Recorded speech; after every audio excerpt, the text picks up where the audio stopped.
Welcome to the Tales of Tori Legacy one-shot called Lost and Found. We start our day at 6 o'clock in the morning in the town of Douglas, the docks, where sailors are moving around working, but there's something different. There's one gentleman sitting by himself, waving and calling to everyone, sitting next to a sign that says, "Welcome to the Thorny Dead River Shuttle. We can get you from Douglas to Veritas." This gentleman sitting next to the sign is 6 foot tall, blonde hair, blue eyes. His name is Kevin. Dudes! Are you the... No, you're not the adventurers. I can't seem to find them. I need help. No, you're the same dude that just passed. Coming up to Kevin is a 3 foot four dwarven ghoul with auburn hair. Going.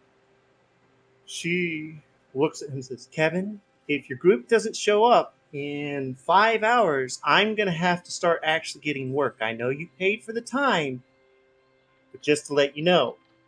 And she walks on down the dock to this dark green with hints of neon green boat with moss hanging off the side. Kevin's sitting there looking around, not knowing what to do, and we turn down one of the streets of Douglas to our first interest. Please, can you introduce yourself and tell us what you're doing as you're walking towards the docks? Yeah, my name's Cleese, and I'm a ghoul.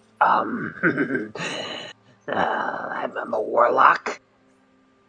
Got pale skin, my face is kind of rotted and decrepit looking, and I carry around a Kasari Gama, which is like a sickle that's attached to a long chain. I'm wearing kind of tattered clothes, rags more like than clothes. Right now I'm having a nice little spot of lunch. Little rat that I found hiding behind the trash. Well, as you're coming to the docks, you see this 6 foot tall blonde gentleman that matches the description of the ad that was handed to you, calling out, "Dudes, you're not the adventurers." And he sits down on the little stool that he has and kind of just looks at the ground to the mason's shield sitting next to him, not really paying attention. But you can see he's wearing studded leather that kind of looks like football attire. What would you like to do? I'm gonna kind of walk up to him with my left hand just kind of scurrying me along, my right hand just kind of holding the half-eaten rat next to me. And I get all the way up to him and I'm like, "Hey, you still looking for adventures?" "Oh, dude, you're an interesting fellow." "Oh, that's a rat. That's awesome. How does it taste?" Well, it could use some paprika. And he kind of chucks it into the river.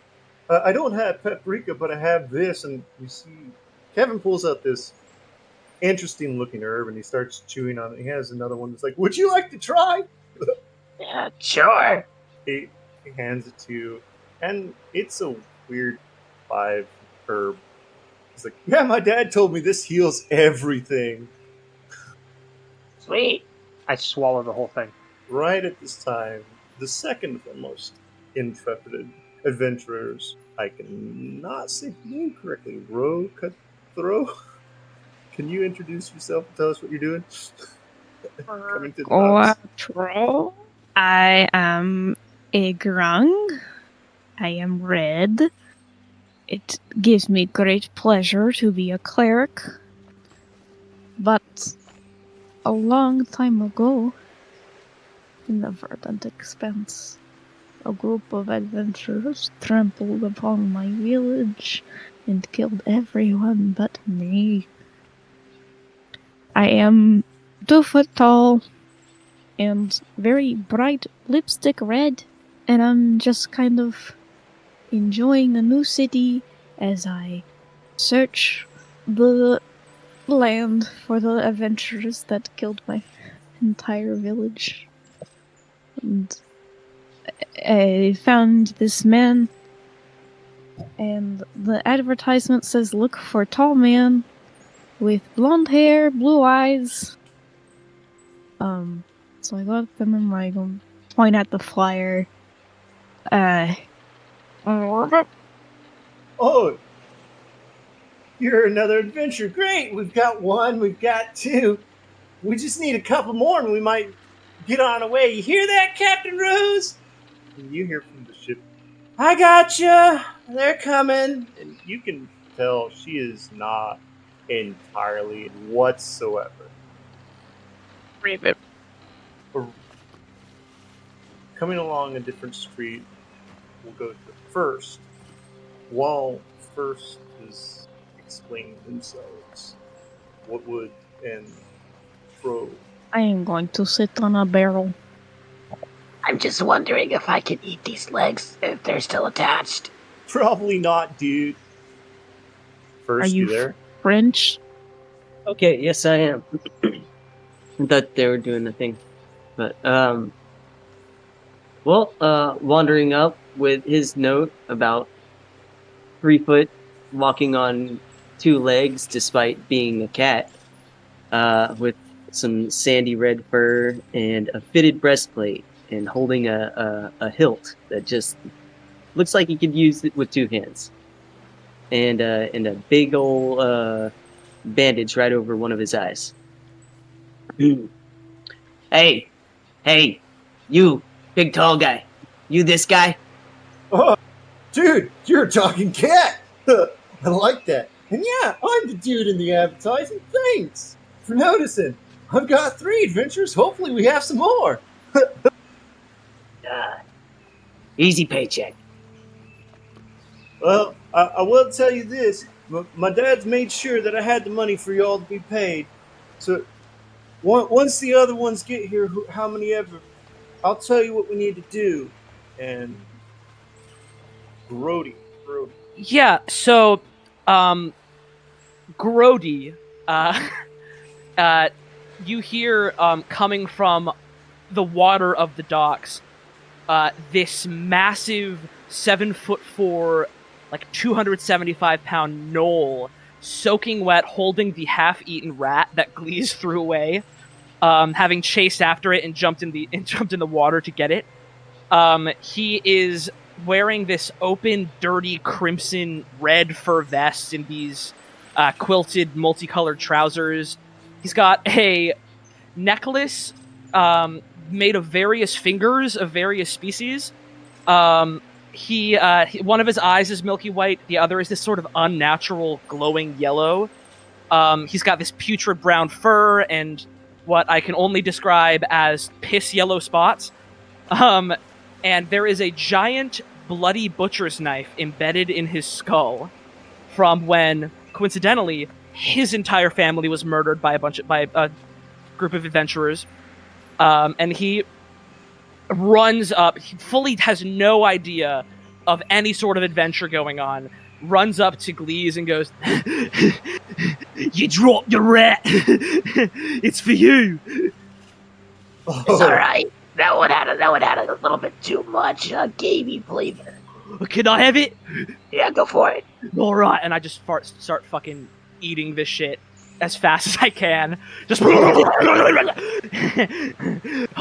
my name's Grody. Can you guys want to be friends? We're looking for another adventurer. Did you get a flyer? Adventurer? No, I like this guy. We should just keep I- it. Good. All right, I- that What's the sounds flyer? I can't read. Well, welcome to the club, Grody. You're Oh, this tall, is great. I'm really tall, yeah. Well, if I don't really know if we have any other adventures coming, but if we do, we'll find out hopefully before we have to leave. And Captain Rose is kind of annoyed with me at this time, and Kurtash. Is that a boat? Yeah, that's the Thorny Dead. We're getting on a boat.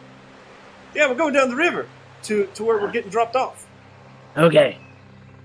Better be worth it. Oh, I've got a map where we're going. I'll show you if the other adventurer shows up or if this is it. Hello. Caritas says, jangly walking up to the group. I heard you're looking for some adventures. Hello, hello. Sorry, I died last week, but don't worry, I'm still here to help. You're a skeleton, dude. That's Am I? awesome. Am I? Well, you fellow undead, you fellow strange creatures. I look forward. This seems like a good day. After all, I did only die a week ago, or did I already say that? Meow. You did. Ribbit. Meow. Sorry. Well, if this is everybody, so the reason why I asked for the adventure, this is the 23rd of Firebreak, but 3 days ago I messed up, and Lyle hates me. I got fired from my job that I was apprenticing for, and 3 items got stolen because I tried to look into fixing them. So now you want us to kill him? No, I need your help getting to them because I know where they are and So what you they can kill are. them yourself. Got it. No. I don't know what creatures are along the way, and it's 1,000 gold. Go there and get these items for all of you. Like, just split Ribbit. You say between all three. 1,000 gold? Yeah, That's more money than I've ever had in my life. it's to split between all of you. The other 1,000 I have is to go to Captain Rose for using the ship. That's what she told me because of last time. Oh, what you're saying Right. is that it's 1,000 gold split, and then so we each get like We get like 500? 20 gold. I think No, it's 500. no, I think it's 20. I think you're wrong.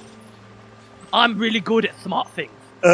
I'm not too good at the numbers. I had No, one too like- many concussions on the Blood Rush field. Go No, like- songbirds. You should Like, give. trust we me, should like, I mean, Grody, like if you split something like with a sword, it's now in 2. So if you Yeah. split 1,000, that's 500.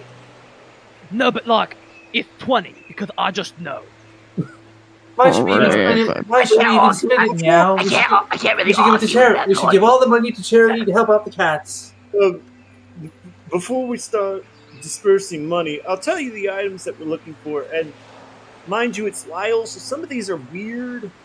All I know is one's a robe with random patches of supplies he uses in the shop. Another one's a fan that casts a fart cloud, and it's it's nice. The other one's a broken half of a sword, like the lower half, and some skulls. I never got the name, but we're going to a cave in this vicinity. I could never say the name, but if you want to get on the ship, I'll show you the map while Captain Rose gets everything ready with the drummers and the rowers, so we can start leaving. Is everything set? Is that okay with y'all? Sure. Ribbit. Yeah, it's fine with me. All right, let's get this started. As you all clamber onto this boat, it is a long boat. You can see on each side is 6 rowers, and in the middle of the front is a drummer. Captain Rose is sitting in the back near an oar, and she looks at all of us and says, "So I see you have your adventures. Are you ready to go? 'Cause I'm tired of waiting." Yeah, yes, Rose. It's Captain Roast. Roast, not Rose. They sounded identical to me. Wait, That's the same thing. I think she said roast. I think we need to get some firewood. Oh, we gotta cook some food? No, my last name is Roast. Roast. Blame my father because he was a cook. Oh. So just don't roast any cats. My God, Still help means us. cook. That still means cook. I'm here. Well, I became a captain, but I can cook. But most of the food is rations, and we have stuff downstairs if you need. It's meager stuff, but it's rations enough to last for 3 weeks. You got If a you rat have- problem? We have a few, and there might be other problems. I Brody am so runs to on look it. at the Brody, map. you ready? Yeah, let's go. We got a race. Hold on. 3, 4, 5, go! 7, go! Just don't kill the ship's cat, meow. We don't have cats because Boomer over there, and she points at the drummer, he ate him. And Boomer's sitting there waving a drumstick. Hi, I'm Boomer. I make the beat. For everyone else, as you're looking at this ship, on the side, you can see this weird bluish-green moss with thorns. And it's dropping off the sides, but it's on the seats and the floorboards of this longboat where the rowers are sitting, and it stops just at the drum and stops at the flat area where you're at.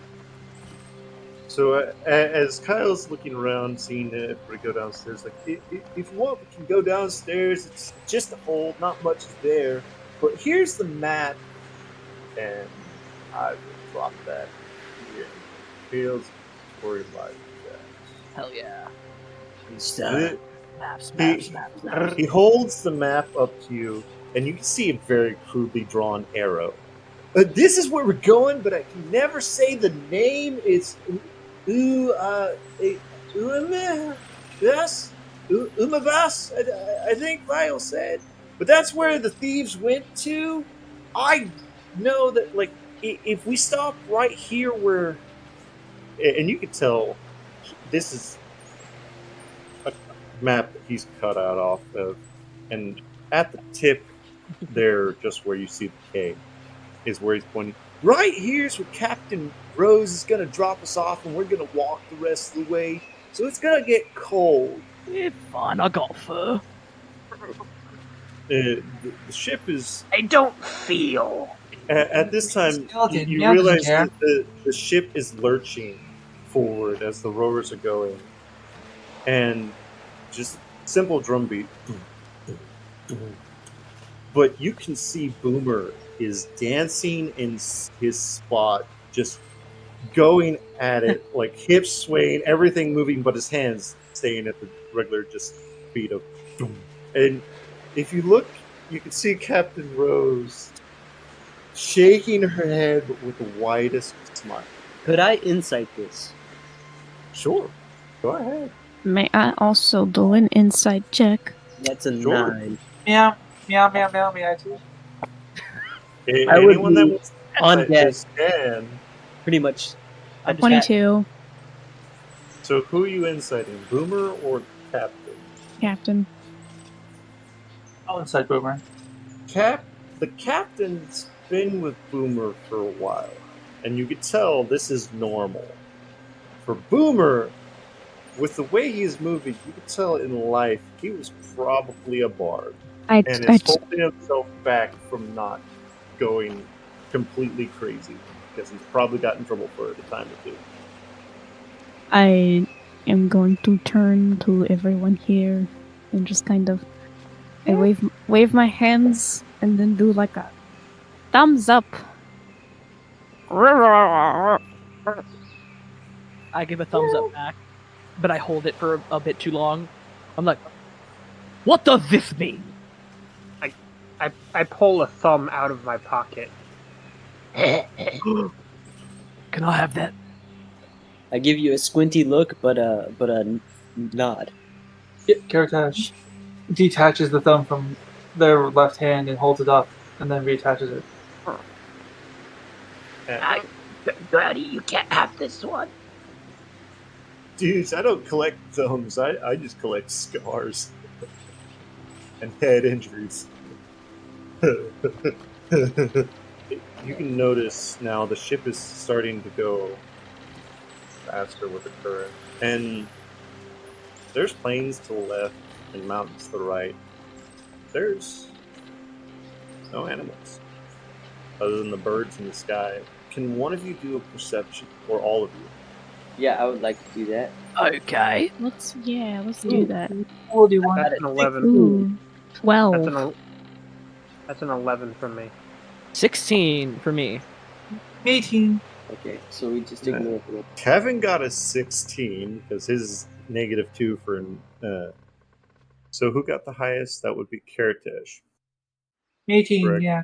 Alright. You notice that Captain Rose is looking around to the sides of the ship, kind of. And at the sides, at the areas around, and probably hear her mumble, where's everything at? Yeah. Then all of you hear skittering on the sides of the boat. Lunchtime. I immediately draw my hilt. I see that, and I take out my fucking giant great axe, and I'm like, I love a good fight. Captain Rose screams out, "It's just the crabs! Let them eat and they'll be on their way!" At this time, you see 40 blue crabs climb onto the boat and start eating the moss on the sides and the floor. Just sitting there. But one of them, probably about the size of a baseball, is sitting there staring at Gleeks. Just side looking at you. Like, what are you? I'm gonna scooch closer and pull out my the very end of my Kasarigama and just kind of walk really quietly. It doesn't move. It's just still staring at you. Anyone else hungry? Captain said there was no fight, though. Yeah, meow. Dudes, from what I know of these crabs, if you interrupt them while they're eating, this is what the captain said, they'll attack. Hence why you can see the rowers are sitting there still, and Boomer's still just beating the drum, acting as if they're not. They're pretending these crabs do not exist. Part of me says we should kill them so we can eat them because I've had crab before and some lobster and it's wonderful. But whatever we want to do, we could do. That's up to you all. Meow discreetly casts Meowmaturgy in the opposite direction of the crab. Yeah, Maturgy, Jesus. Yeah, Meow casts Meowmaturgy behind everyone. What shape? What do you make thaumaturgy do? Meow sound of big waves. The crabs are still sitting there, just staring. Like this one is staring, all the rest are still eating. Paying no mind. Beyond it. What would you all like to do? Are we just not moving while these? No, the ship's still going, rowing along normally, but everyone's pretending these crabs are not there. I'm trying really, really hard not to eat one. Same. I'm going to prep spells. Start Meow doing little exercises. Nah, I'm too hungry for this. And I'm gonna swing right at it with my Kasarigama. Yeah. Everyone roll for initiative. All right. Oh my goodness! Oh holy shit! Meow was trying to distract. I was ready for this fight. Why did I got a crit on natural 20. initiative? Oh my god. Same. Kevin got an 8. Nice. Kevin. 17. 18. 15. Meow. Alright, now I've got to roll. I got a 21. I'm trying to figure out how to roll for these You must crabs. roll for crabs. Yeah, and that's the issue. I'm just going to roll them all with my big dice real quick. And just for your information, they're going to be attacking in groups of 10. So they will literally be 10 individuals.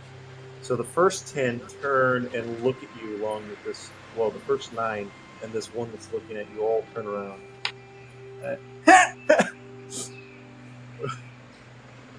Give me a second.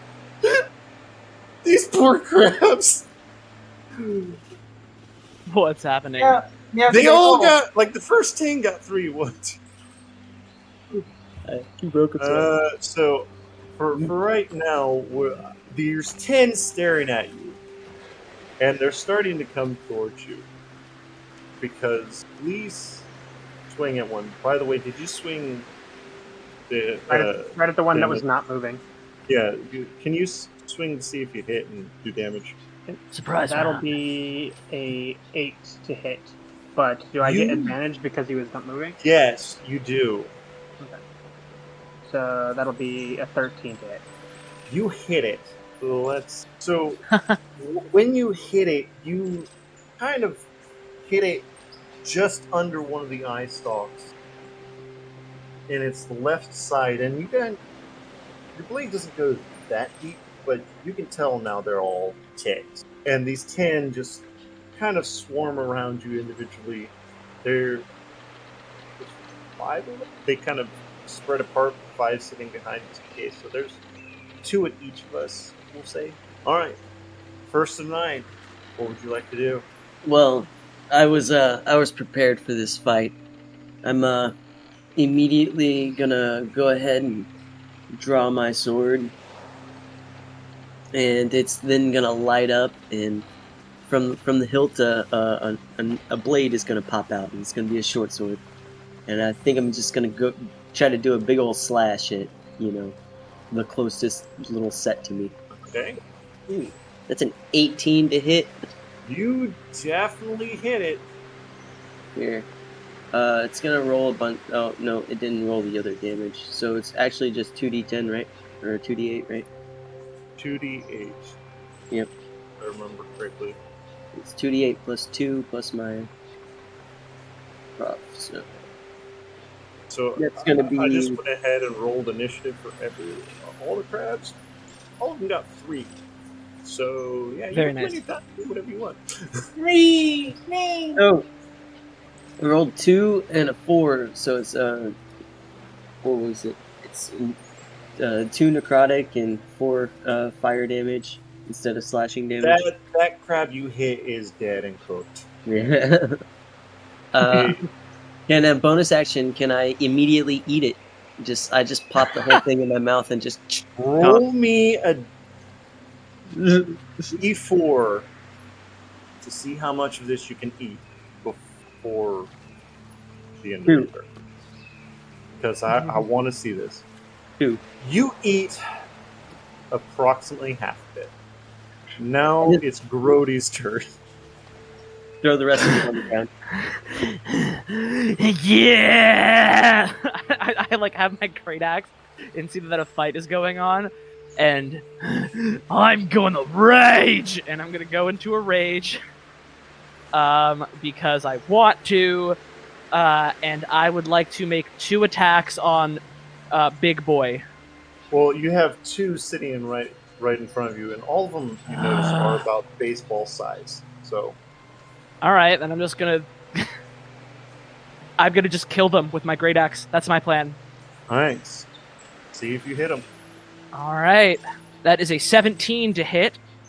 All right, you hit the first one. All right, Go ahead and roll to see if you hit the second one. Okay, hold on. I just rolled damage, so that's 7 points of what is it? Slashing damage for that one. You sever this crab completely in half and just stop your blade right above the boards of the ship. Realizing you probably should destroy the ship. All right, then I'd like to use my second attack to do a side swiping motion. I'd like to try to hit one like I'm swinging a golf club. So I just go like 4, and I roll. That is a 12 to hit.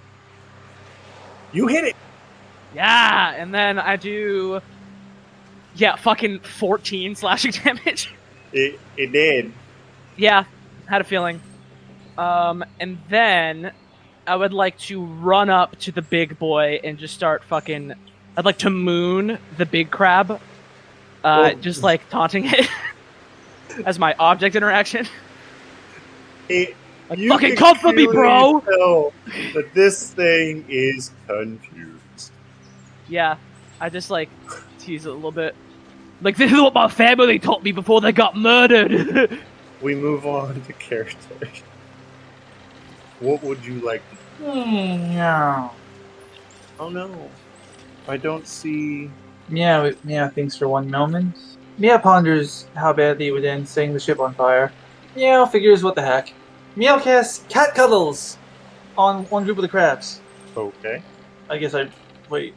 It doesn't give me Meow. It doesn't give me access. D20, I guess. It doesn't let me roll. Actually, legit. It doesn't give me it. It doesn't give me the ability to roll for it.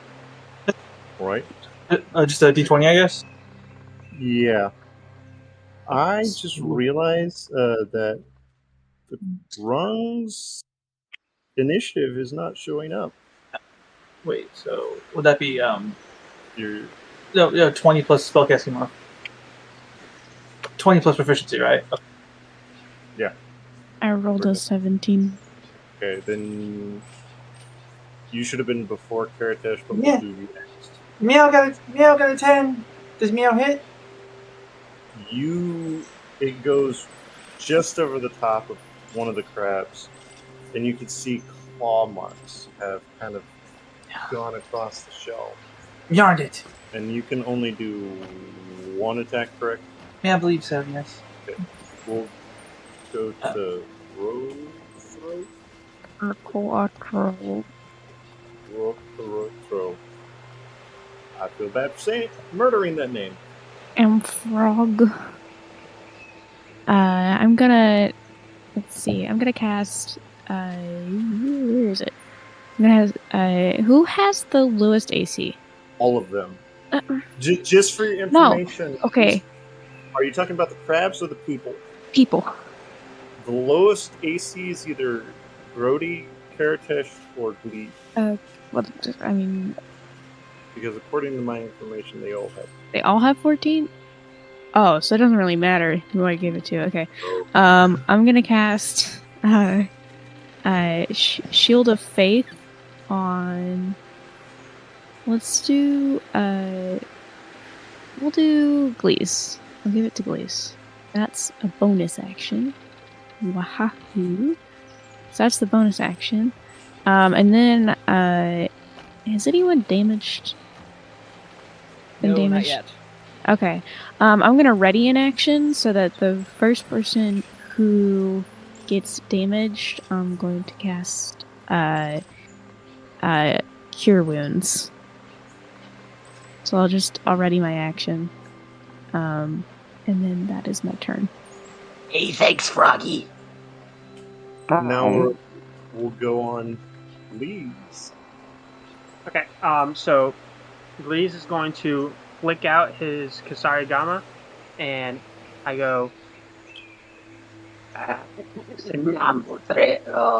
and you see that the entire of my Kasarigama gets coated in this like dark purple and sickly green flame as I use my bonus action to cast Green Flame Blade. You get a +2 to your armor class, by the way. Okay. So that's that. And a weapon attack with the Sarigama. So that's going to be a 12 to hit as I kind of flick it at the nearest one to me. Well, that would be the one right next to Big Blue. Okay. You definitely hit him. Let's see how much damage you do. Alright, so for slashing, that's going to be 3 slashing damage. Then for the now flaming Kusarigama, the fire itself is going to be an additional 9. And then the green flame blade is going to be an additional d8. So that's going to be 3 plus 9, so 10, 11, 12, plus 13, so 15 total damage as I kind of just flick the Kusarigama and just pull it back from behind the crab, trying to cut it in half, as well as pulling it through it.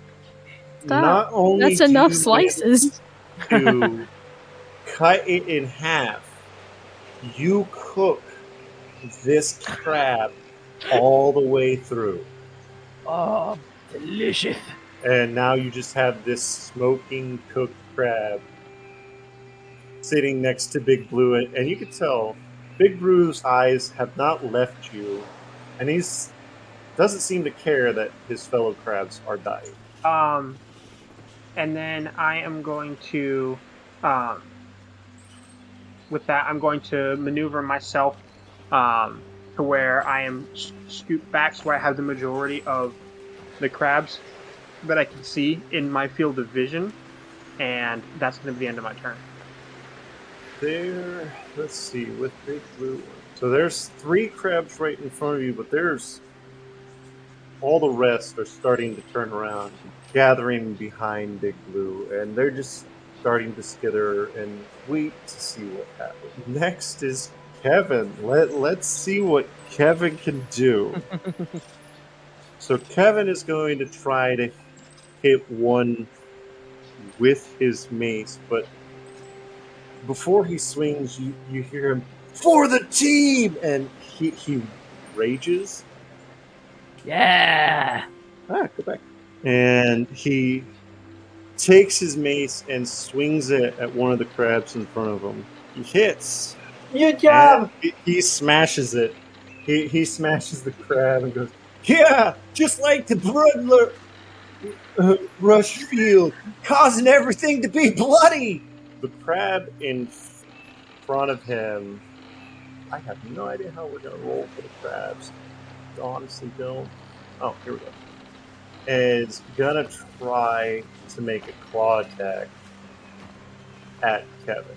Oh, great. It's on my computer, so that's going to be slow. While it rolls, the ship is still going on at a very relative pace, and you can see the scenery is still going by, and the birds above you are now starting to swarm a little bit. And Big Blue's just staring at you. Still, while the other ones are looking at each other and looking at you. The crab in front of Kevin does not hit whatsoever. The rest of the crabs, we'll say, take the rest of their action to 10 of them just run off the ship. You have 20 more sitting in front of you, and they're kind of frightened. And we'll go back to first. Okay, well, I've had my fun and I ate a crab, so I'm just going to look at all of these crabs and is it just a target? Yeah, never mind, it's just a target. Oh darn. I'm gonna swipe my sword twice, and some energy bolts are gonna shoot out of it as I cast Eldritch Blast. Yeah. Alrighty. That's a soft 20. These are going to be both going at 2 different targets. Okay. The first damage is 4 damage. That crab is incinerated. Yeah, and then the other one is a 10 to hit the crab. You hit it. Oh wait, no, that one misses. Oh, okay. Well, it's gonna be... we'll say because it misses it kind of hits the air above them, and you can see it sizzle with your energy. And these crabs are still intent on protecting their food, because you can see some of them have bits of moss still hanging from their little mandibles. Yeah, they should just leave. You can clearly see that these crabs are now debating their life choices. And we go to Brody. All right. I'd like to. Can I? So I'm right in front of Big Crab, right?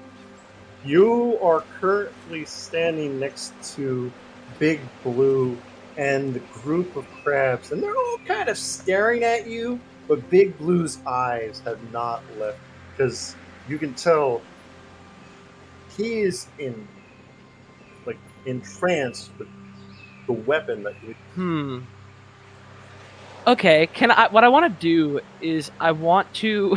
No, I'm in a rage. I was gonna be like, I'm gonna make an animal handling check, and it's like, no, the fuck, I'm not. Since technically you did damage this last turn, you don't have to rage again. Rage, if you do damage or take damage, yeah, you still have it. Yes, I know. Fuck it. I'm not smart.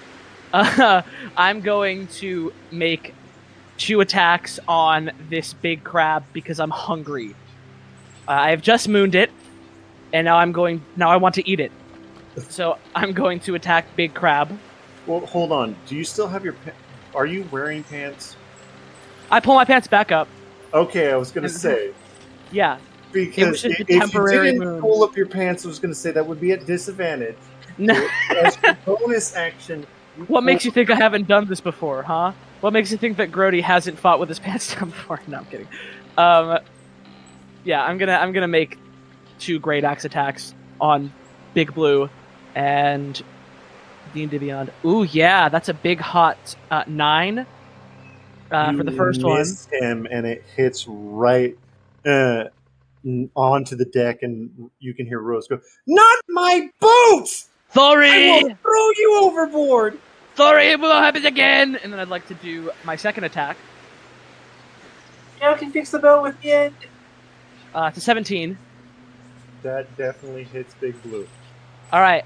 So with first, I forgot to do this last turn, but with my Divine Fury ability, the first creature that I hit on my turn takes 1d6 plus 3 radiant damage. So I'm gonna roll both damages. Yeah, that's 14 damage, slashing damage. He's dead. Plus, no, I'm not done. I'm not done. Plus another 4 radiant damage. So he's dead, right? Not only is he dead, he's cooking, but his now cooked eyes are still staring. Cool. And then I would like to use my bonus action bite attack to eat it. I'm gonna see if I hit the. Do I get advantage on this because it's dead? You don't need it. No, I'm rolling. So that's a mod 20. That's a mod 20. Definitely, Big Blue is now in your mouth. Cool. And all the other crabs are gone. They're just off the ship, and you hear the biggest. You could have just left them alone, and they would have been gone. In mid bites, I'm like, "Yeah, Gleef, you could have just left it alone." And then I'm just fucking chewing on crab legs. Meow goes to the captain to ask if Meow should fix the ship. Am I seeing these crabs like trying to make it off the ship, or are they like? Oh yeah, right now there are 5 that are close to you, trying to go over the edge. Okay, and are there any on the side of the ship? Oh yeah, they're all still on the side of the ship. Like Okay, all cool. the rest. Can I use my action to thunder step off the side of the ship and see how many I can get? Go ahead. I Oh my want God. to see. In baffled. Mind you, Kevin is. It is a 10-foot sphere around the spot where I center myself, which is trying to get the most in that 10-foot sphere. Okay. Mind you, Kevin is sitting there going, "Dude, it's awesome! You can Wasn't learn, it? you can play it. I just can't wait to help with the rest of the team." Oh yeah. Sorry, Captain Rose, for the ship. How many do I get? You'd be able to hit them all. All right, cool. That's a DC 14 Constitution saving throw. I will tell you this now: they're probably not gonna make it. Okay, cool. That is going to be I'm rolling just in case. 19 thunder damage for all of them. Jesus. All of them are dead. I don't care if they make the save or not; they're just dead. All right, I'm just going to keep scooping them up and tossing them onto the deck of the ship. So you're hanging onto the side of the ship, and these cooked crabs, you can tell their legs have made holes somewhat into the sides of the ship, so you can see this is a path that they've gone several times, and nobody's done anything about it. Yeah, you definitely hit them. Hold on, I have to do health stuff, but yeah, I am trying. Gotta love doing this. But as we're still selling, and Gleese is throwing the rest of these crabs onto the ship, Kevin is clapping, and he comes up to Grody and goes, "Dude, you want a chest bump?" Yeah, dude, I fucking totally do. He steps back and jumps in the air to chest bump you. Do you? I don't jump because I'm 7'4". So I just like stick my chest out. He chest bumps you and lands on his feet and goes, "Yeah, that was righteous. I can't wait to tell." Oh wait, I can't. I haven't talked to him in a long while. I'll have to make sure I notate this somewhere. And you see he kind of just stops mid-sentence. Drool goes down to his chin, and then he quickly sucks back in. Tell him when I see him again. That was really strange, but that happens to me sometimes. I point to the knife in my head. And I'm like, sometimes I just blank and don't know. I don't remember multiple hours of my life, so it happens. I'll remind whoever you want me to remind about what the thing. All right, it's time for food, and I'd like to grab the crabs and start distributing them to the crew because this is my new pack. They are just sitting there, still rowing, and all of them are just sitting there staring at the crabs, now in their laps. How big are you? How Look at big are you, you. Cody? Me? Yeah, how big are you? I'm 7'4", You're 7'4". almost 300 pounds. Yeah. All right. That's I'm thinking about getting some. I'm staring at you like I can climb up there. You can just give me a ride from now Trying to on. figure out how to handle this thing. Yeah. So for 40 crabs, we'll say That it's is a lot of crab. it's 10 XP each, so that's around 400 XP for everyone. And you're just sitting there eating crabs, and Captain Rose is slightly sighing and giggling as to herself as you're rowing along. And Can Meow Kevin say? is looking around going, "Oh, we're nearing the spot, Captain Rose. Can, It's roast again. I keep can, telling you. I'm sorry. I'll remember next time, dude." And the ship starts slowing down the edge of the mountains. Meow asks Captain if Meow should try to fix the ship. It, if you want to, you can, but when I get to Veritas, I have someone there that can fix it just Me- as well, so you don't have to waste anything. Meow Mantrip. 1 second. Meow cast Mending. The small slivered splinter that Brody caused is now gone, and the crab indents that Glees was looking at is now gone, and the ship looks relatively new, but it's still that dark green and lime green mixed color. As it comes to a complete stop, one of the rowers puts down a gangplank to land, and Captain Rose is looking at you. Get off my ship, or I'm throwing you off my ship. I will hop off the ship. I jump off the ship. Meow walks the gangplank. I nod and just hop off. It's like, it's okay. I don't like boats anyway. I scoop up as much crabs as I can as I'm walking away. Kevin is helping you, and he has just shoving them in his bag. And give me a perception check, please. Everybody? Just please. That's a 12. You can clearly see there's nothing in his bag other than these herbs that he was showing you. So he's literally able to get as many of them into his bag as he can. And he walks off the ship. You are now standing at the base of mountains where you can see a path is kind of carved up into the mountains. And it's been traveled some, but you can still see that there's rough patches.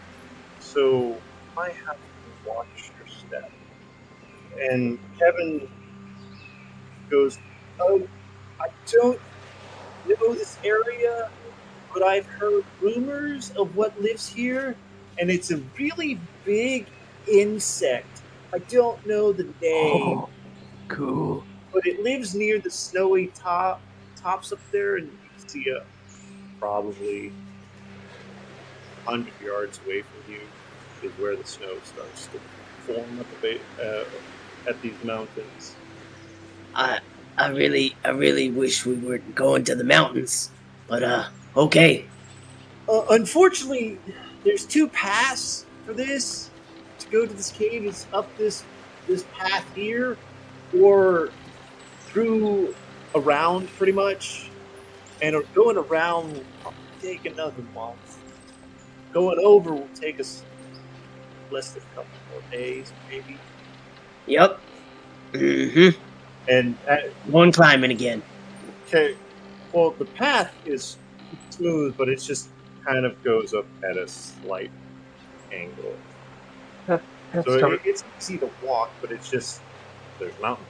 As There- you're all, oh, go ahead. Is there is there any snow on the path? About 100 yards away from you is when it starts. All the rest is just dirt and rock. Yeah, if you try to melt the snow with cat cuddles.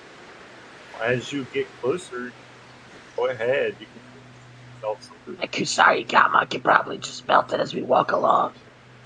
Well, from what I've been told, these mountains can get up to 2 feet of snow, so there's not much. Most of this path is very well trodden, and as it points forward as you're walking, cresting this first mountain, you can see the path goes along a flat edge along the side of the mountain, where somebody has clearly carved this path out. I look And over at First and Nine. How tall are you, First and Nine? I'm rough, like just like barely 3 feet. I feel like 2 feet of snow might be a lot for some of us. Yeah. You want to climb on my shoulders? It would be a lot for me. I can carry people. I like carrying people. I could carry people too, and if need be, I could throw Yeah. you like a ball. I walk over to Grody and I go, "My name is First. Nice to meet you." My name is Grody, and I stick my hand out and do a really aggressive handshake. It's like it's like Stitch in Bubbles. Yeah, exactly. Pretty much, and that's what I'm envisioning right now. Yeah, you're walking along this path, and you can see it's kind of a large plateau area here. It's just nothing but snow. I climb up on his shoulders. Wait. I'm riding Grody's shoulders at this point. Well, as you're riding the shoulders, there's still the birds in the skies. It's relatively sunny. I'll shoot him. I can probably hit No, one. they're a ways away. They're very high in the sky. They're just passing by. You can't actually hit them 120 feet, maybe. longer than that. All right. They're just a hair out of your range, and you can tell it with your pets. I would like to. As you round a Oh, bend, Kevin stops and looks down and goes, "Oh yeah, here's the tracks that of the thing," and you can see relatively. There's a long line of several feet that has gone right next to this path along this plateau. You don't know how long. Can Meow roll an insight check? On feet? That would be more of on footprints. That'd be more of a survival check. I'm pretty sure. Meow rattled, yes. may I also roll a survival check? Mixing. 13. Hey, we both got 13. So you can all tell the one that probably has the most information is Paratash. These tracks are made by young Rimmerats. Probably not more than 2 hours before you arrived on them. And for those that don't know what a Rimmeraz is, it is a giant centipede that has a cobra's head, and it's veins of pretty much lava that live in these cold temperatures. And you're looking at a trail that's probably 2 hours cold now. It looks like. Never mind. Actually, no. Ignore me. Kevin just kind of waves everybody along, and you can see off in the distance from you, probably another hour's walk, it starts going down into a valley. While you're walking, what does everyone want to do in this? I think that Grody sort of has First on his shoulders and goes down. All right, we got a little bit of a walk, so why don't we all introduce ourselves? I love to get to know my new pack. So I can start. My name is Grody. I am a Knoll. and I was chosen for divine purpose by my lover, who is a god. I think, maybe, I don't know. But I sort of died, but then, like, I thought of being in white, and I knew when I saw him we were gonna be together forever. So, that's me. I want to know what you guys' deals are. Yeah. Sorry. Yeah, my name's Glees. When I was alive, I was named Brian, but that's not my name anymore. So I am a warlock of you all know the rot. Oh, yeah. Oh, I've heard Yeah. of the rot. That's about all I remember. Yeah. I'm a warlock of the rot, and I spread the gospel, as it were, of you can eat anything. That's basically it. That's the gospel. I like your style. That sounds awesome. Stuff. But yeah, that's me. Oh, I'm Kevin. Before working with Lyle for a week, I used to be in Blood Rush, but one too many knocks to the old cranium. That's the word. And eating herbs to heal. That's what my dad always told me. Heal with herbs instead of healing stuff. But my dad gave me the shiny rocks that I'm paying all of you. Meow is Caratash. In life, Meow was cleric of the great cat lord. Meow did Meow best to keep cats alive and help cats. When Meow died, Lord Cat Lord refused to let me die. Made me a skeleton. Meow. That was 1 week ago. That's kind of sad, dude. Are you sure you're okay? Yeah, he's not. Yeah, it's just Meow. Can I get to keep serving Lord Cat Lord? Meow. And Meow speaks 4 languages, so there's that. Whoa. I can barely speak too. Oh, you and me both. But Meow does miss being alive. Meow can't eat food anymore. But that's okay. That's a bummer. You're still walking along this mountain path. You're just now coming to the edge. You can see on the downward slope to the right of you, probably 600 feet away, towards the bottom of this valley, there's a Rimmeraz and 3 young Rimmerazes starting to go towards some trees that is sitting there on the edge. Not many. There's probably a group of 20, and they're just looking for shade. How many crabs do I have left? By this time, you probably have 3, but Kevin hasn't touched any of the ones in his bag. So there's probably a total of 13. If I were to kill these Remoraz, would I be able to take everything as far as what they size-wise? If I cut it up in like the right size pieces. Well, a young Rimmeraz is a medium-sized monstrosity, so around a little bit taller than Grogan. A Rimmeraz is a huge monstrosity.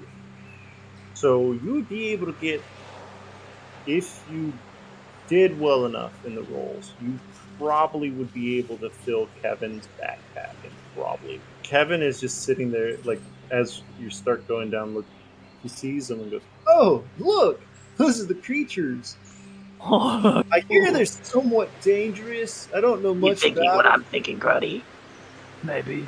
I think we're thinking the same thing. I think we're thinking the same thing. Are y'all thinking what we're thinking? That depends. What you thinking? I'm thinking something. What are you thinking? No, please let me know, because like my fur's rising. Oh, I got you. Okay. No, wait, I forgot what I was thinking. Please, what was I thinking? we gotta get a fire going. Oh, I'm lost now. I thought I knew what I was thinking, but I don't remember what the thinking was. And then the think left the head. Well, if we need it, I do Gregory have starts drooling. tinderbox. Smells hungry. Here's the word hungry and snaps out of it. Hungry? Right there. It's big dinner. As you're saying this, you see that with the rimras, there's two, but under the tree where they're going is a third one, just resting as the other two start curling up with the big one under this tree to rest for a period of time. So they're currently now asleep. Sounds like an easy dinner. Hey, Kevin, can we eat the centipede? I've heard of a few adventurers eating them. I've never tried, so Please, can we go fight the centipede? as long as we all agree as a team, I'm not opposed to it. That's a good point. Pat comes first. What we thinking? I'm just like drooling at the mouth right now, not answering. Apparently, his mind's made. Well, what about you? You first. Well, I thought I wanted to eat the centipede, but if my older brother, he said that it was at Norpack's work as a democracy, and we gotta get the majority. I don't know why I'm suddenly a child, but we're continuing. Child. No, it was majority. Meow. We're all meow children of Cat Lord. Why do we need majority's opinion? Who's that? No, it's like I think it means everybody. it's like we have 6 people in the group, so to get a majority, we need 8 people to vote for going to fight the centipede. Like That doesn't add up. Oh, Actually, our group name is majority. That's what we're called together. That sounds fine by me. Okay. I don't want to fight Okay. these creatures. What Rocky, have they what did done you say? to us? I do not want to fight these creatures. What have they done to us? Oh, nothing. It's just the fight that I like. Let's It's just still try be to get killed in past my it. mind. We're supposed to be catching thieves, right? Do these mindless creatures look like thieves? So what I'm hearing is we need to save room for dessert. From what I know, and he looks at the Go map with again, that. we're not that far from the cave. Probably another 2 to 3 hours. It's to save room for. You hear that, Cody? We gotta save room for dessert. Yeah, I heard. Hell yeah, Let's what? keep going. We'll hit the big one if it comes at us later. I have some like some chocolate that we can like put in their mouths when we cook them. Ooh. I You don't cook your know food? what that is. Feel like it's a good thing to give you. You know, you being a no, you might be it might be a delicacy. Huh. Okay. Meow could try to burn them from a distance. Yeah. Wait, did you say that they had like lava brains? From what I've been told, I think it's in their veins, so they're like hot on the inside. So Never been a fan of already? spicy. You saying they got like a fiery soul? I think so. I got a fiery soul. That Is there sounds lava too in my spicy. brain? That sounds too spicy. I don't like spicy. You don't like spicy? What? Yeah. Meow Like wonders. Meow wonders eroding the skull to cause the fire to eat the body. If Meow used necrosis on the body. Is that why they live in the cold? Because that Probably. I hot-blooded- don't know much about animals. I don't know much about anything, unfortunately. Same. So are we moving on, or we gonna? We should get out of here. If they attack us, then we fight. But We no should reason to try get all to, beat up. Right? Fine. We perhaps sneak past. I'm going to wave my Yeah, arms right. at them and say, If you attack us, we're gonna eat you. They don't. The only one that budges is the adult. Looks at you, shakes his head, and goes back to sleep. And mind you, these are 600 feet away from you, so you're literally shouting as you're walking across this bottom part of the valley, and you can see in front of you down the mountain a gigantic cave entrance that is covered in snow. Can't see anything in it from this distance, but it is there. Meow could try to scare them away. Uh, I think we most could just go to the cave. that I know of, Rimmerez is. I don't know if they're afraid of anything. Honestly, I wouldn't know. Meow But could, if they're sleeping, we should probably leave them alone because if I'm napping, I don't want anyone to bother me. Hence why the thieves got away so well because they didn't bother me when I was passed out. okay. Yeah, I mean, like, my entire pack was killed because we were sleeping in our cave, and then some people came and killed us all. So, maybe I don't want to be a hypocrite. How are you alive then? I'm very, I told you, a god came down and literally revived me with with like a kiss from an angel, my guy. Oh, I mean, yeah, that's actually understandable. and like, I We're gonna kinda, be I together kinda forever. scratched like, my eye for a little bit. did the god give you the magic weapon that's in your head too? This is a magic weapon? That's what it looks like. Oh, that's so cool. I didn't know that. Sometimes, when I attack, it like my head feels fuzzy and warm, and then like they're dead when I attack them. But like I didn't. It was maybe it's from the knife in my head. That's really cool. Yeah, it sounds like it. Probably should remove that. No, I like it. It sort of fits my aesthetic. I mean, you might die if it comes out. Yeah, that too. Maybe. Maybe. Thanks for letting me ride on your shoulders, by the way. Of course, you got a great view of my head with the knife sticking out of it. I literally been kind of napping. Not gonna lie, the entire ride up here. I've been looking like I'm looking around, but I've just been dozing off. Meow can sleep standing up? What? Meow. What? Meow was sleeping standing up, yes? Yeah, yeah. Meow was impressed. No. I fell asleep standing up once. I woke up on the floor. I just give him a deadpan look. Just like, I don't understand you. Oh, But please give me a second. You're still walking in this valley, and there's birds. You see a few rabbits here and there. Not too close to you, just enough that you see them at the trees that are spotted here, there, and everywhere along this valley. A few small birds chirping and singing. It's a peaceful day.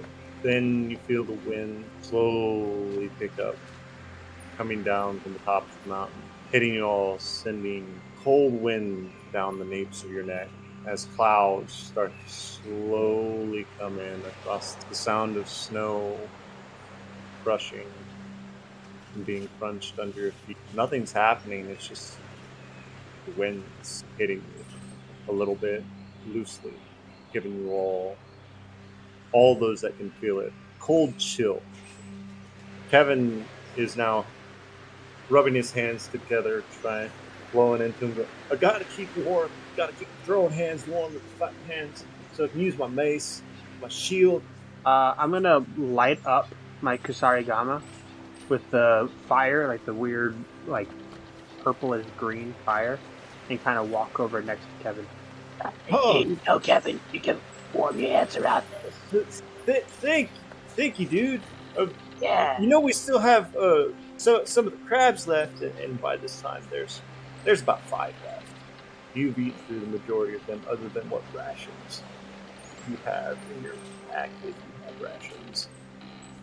Yeah, I don't have rest. Okay. Well, as you're looking, the cave is still probably 2 hours away. You're on just a downhill, slow downhill plain, just trees spotted here and there, a few odds and ends of small wildlife, but nothing too big other than the remoras that you saw probably now towards the top of the mountain area that you just came down. Hey guys, we get done with this because Kevin's gonna make us rich. You guys should come with me over to Smokestack. There's the place there called Gluttony Gals. They serve all you can eat buffet. What? Yeah, All you can eat? all you can Have you eat. been there before, please? Yeah, it's a good place. They got good stuff. Do you know a Sarah? Yeah, I do. That's my older sister. Would you look at that? What a small world it is. Daddy kind of cut our dad kind of cut her off, so she had to make money somehow. I don't know why she works there. She just does. I don't even know if she does. As long as it's shiny rocks or money, as my dad calls it. I like shiny rocks, and you see now in his hand he's playing with a silver coin. This is my first shiny rock that I ever found. I found it in the yard, and my dad let me keep it. That's a very nice shiny rock. It's a piece of silver, right? I like money. Money's great. This is a rock. What's silver? That's the name of that type of. Like I'm gonna dig around in one of my pockets and I'm gonna pull out a silver piece. Like, yeah, I got one too. Oh, you got a shiny rock. That's a nice shiny rock. It's about the same size as mine. Yeah, Wait, did you find your shiny rock where I found mine under the bushes? No. Oh, well, I found mine in the bushes after my tutor got kicked out of the manor for having an affair with one of the servants. You found a bush that grows shiny silver. No, he was apparently having the affair with the woman in the bush when my dad found him. I thought silver grew in mountains. I don't know. He may have dropped it. I didn't ask questions. That's potatoes. Potatoes grow in mountains. Because while he was tutoring, as he said, the servant, I was in another room doing research. As he said, my tutor was a bard, which not probably the greatest idea in the world, but he was a great guy. Never got his name or remember his name. You're still walking along, and probably now an hour away. Clouds now covered the sky, and a few rays of sunshine are coming through. Still the cool wind, but with the flaming weapons. Not as bad. Everyone in.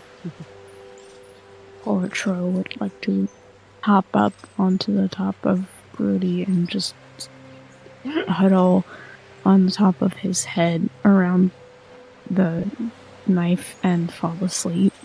So do I take poison damage? Yeah, you do actually take poison damage. Hold on. Not I only Grody takes poison damage, First 9 would too, because First 9's up there. So, I'm not gonna try and touch First of 9. I'm just gonna try and. Actually, I have advantage on any saving throws against disease and poisons.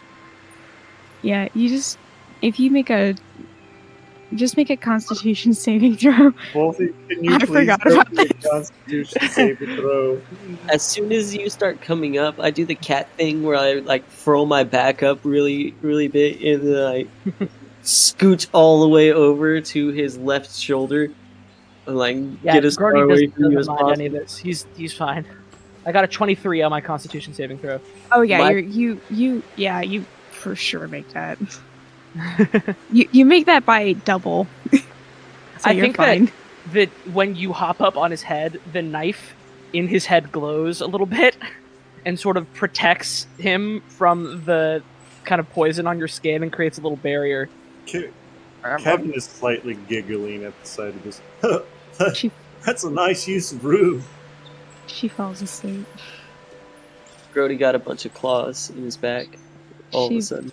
she puts all of her legs Oh, up ow, against herself and closes her eyes. Go a rain frog. You know, first, if you want, you can hop on my shoulder, and Kevin's now standing relatively close to you to see if you want to hop on his shoulders. You can come up with me towards the flaming weapon of Lisa's. Meow asks Roka if Roka wants to come with Meow to the flaming weapon. I will transfer. Ooh, I will hot. transfer over to Kevin's shoulders. Be like, all right. It's just I can smell the poison. Oh, Instincts.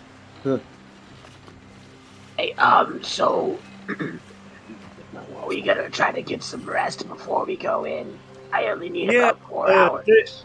Up here, according to the map, is a usual rest stop, you could say. And as he's pointing, you can see in this clearing of trees, there is a ramshackle shack that has a hole in the back by the chimney. Looks comfortable. Good enough. Looks like my childhood home. DM, I would like to let you know that I can see perfectly fine, like as if it were day, kind of. Well, it's still bright enough that it's not considered dim light. It's just there's shade from the clouds. It's not like thick. It's like what you get on just the start of a rainy day, where there's a few thick clouds here and there. There's a good. I'm just letting you know I have devil's sight. So as you come to this shack, the door is not on its hinges. It's just laying down. There no sign that somebody kicked it in. It just probably fell off the hinges because it's rusted. Inside you can see there's nothing other than the chimney fire area. The rest is just empty. Other than 2 windows, one on the left in the center and one on the right directly across from it. There's literally nothing else other than the door on the floor. So we can space ourselves out in here and have room, and I can get the fire started if somebody wants to gather wood from the trees nearby. I'll help. Hurry up. Let's go. I'm shaking. I go outside. I light up my sword and I just start chopping at trees. Do you want to go find some food? There's some rabbit in the area and some birds. I've got some rations if anybody needs some. But he pulls out his weird herb again. That's the only thing left now in his bag, and he starts chewing on it. This keeps me. I never really have to eat that much. I get hungry, so I'll probably burn through my rations because this stuff always makes chewing away at it. And it's probably, if you look at it, it's probably about the length and width of the thumb. And there's several of these in his pack, chewing on one of them. So first is cutting down trees. Yeah. I was just saying, Brody, do you want to go find some food? Yeah, I'll do. You know that thing dogs do whenever they bring back like really, really big sticks? Yes. The first is doing that right now. Food?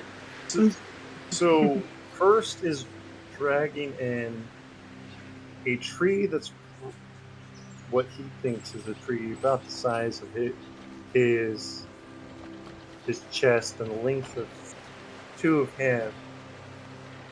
But to everybody else, this is probably a young sapling that's this is probably his first harsh winter it's survived. That's why it's so dense. Correction, it did not survive. Well, I'm saying What has survived? So your sword. It's, Alright. it's partly burnt too, thanks to the sword's just ability. But Well, Kevin's gonna help you section hold it up while you cut the tree. Gleese and Grody, I think, was gonna go hunt for animals. What is everybody else doing in this cabin right now, or Yeah, outside the cabin? Our Quattro is going to go up close, but not too close to the fire, and just sit. It's And how close are we to the cave entrance? you are probably an hour, 30 minutes to an hour away. Within You're a not that thousand, far away. within 1,000 feet. Oh, most likely. Most likely within 1,000 feet. Okay. Could I get? I think I'm gonna go up to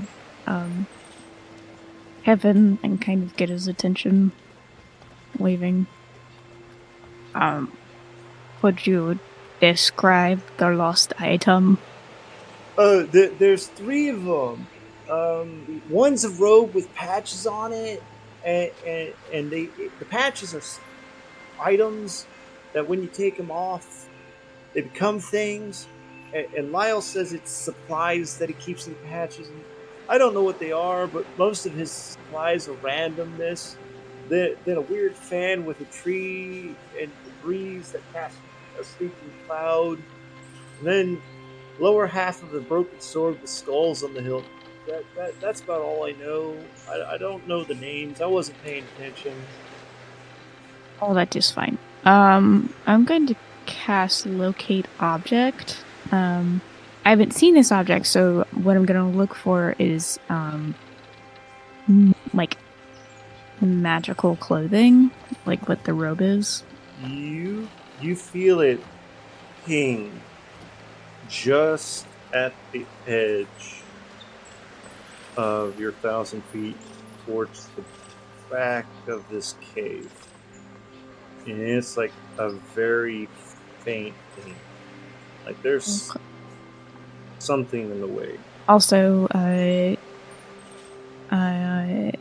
Glee's the Shield of Faith on you has dropped, because that was a concentration spell, and this is a concentration spell. Alright. Well, as we're doing all this, that's when we notice stars. The moon is out. We'll cut to Gleese and Grody outside. I am What are you hunting all looking for? anything that moves. Well, you see, Do I find any human tracks? no, but you find tracks that are medium sized that look humanoid. Can I make a survival check to see if I can discern anything more about it? Go Can I give ahead. the help action? Yes, you can. So that gives you advantage. All right. So first one is a nat 1 for a 5. And the second one is a 10. Very nice with advantage. We'll say that you know the name, but you don't know anything else, and it's a Hugoth. All those that are wondering, this is how you spell it. These tracks are, you can see, are leading towards the cave, but also in the same tracks coming away from the cave. Like this is a path that whatever this Hugoth is has come out to hunt, and right where you are, you see it branch off to the right into the trees, and then a one going off to the left, up back towards the top of the mountain where those Remoraz was. But the freshest one is the one that goes to the right. So we follow the freshest tracks, right, buddy? Yeah. Meow. As you're looking around, you notice that Karatesh is also with you, and somehow you didn't notice that Karatesh was there. Meow. Waving. Oh. Sorry. Meow wanted to help. Meow very stealthy. That's good. You scared me. That was some good stealthing. So, speaking of stealth, since it is night and you're following these tracks, all of you roll me a stealth roll. I am pretty good at stealth, maybe? That's a please? 14. All of us? That would be a soft No, all 20. the ones outside. Oh, okay. Only, Oh, First, That is a I go back to and sleep. 9. only got a 10. That is a 14 for me, but I also would like to say I am using my disguise self, because I can do that at will without burning a spell slot, to make myself look like my non-ghoulish, totally alive version of myself, we'll say and clothed like a normal person. combined, all of you did very, very well as you're walking in the night, barely crunching the snow as you walk. And you're following the trail around these bushes.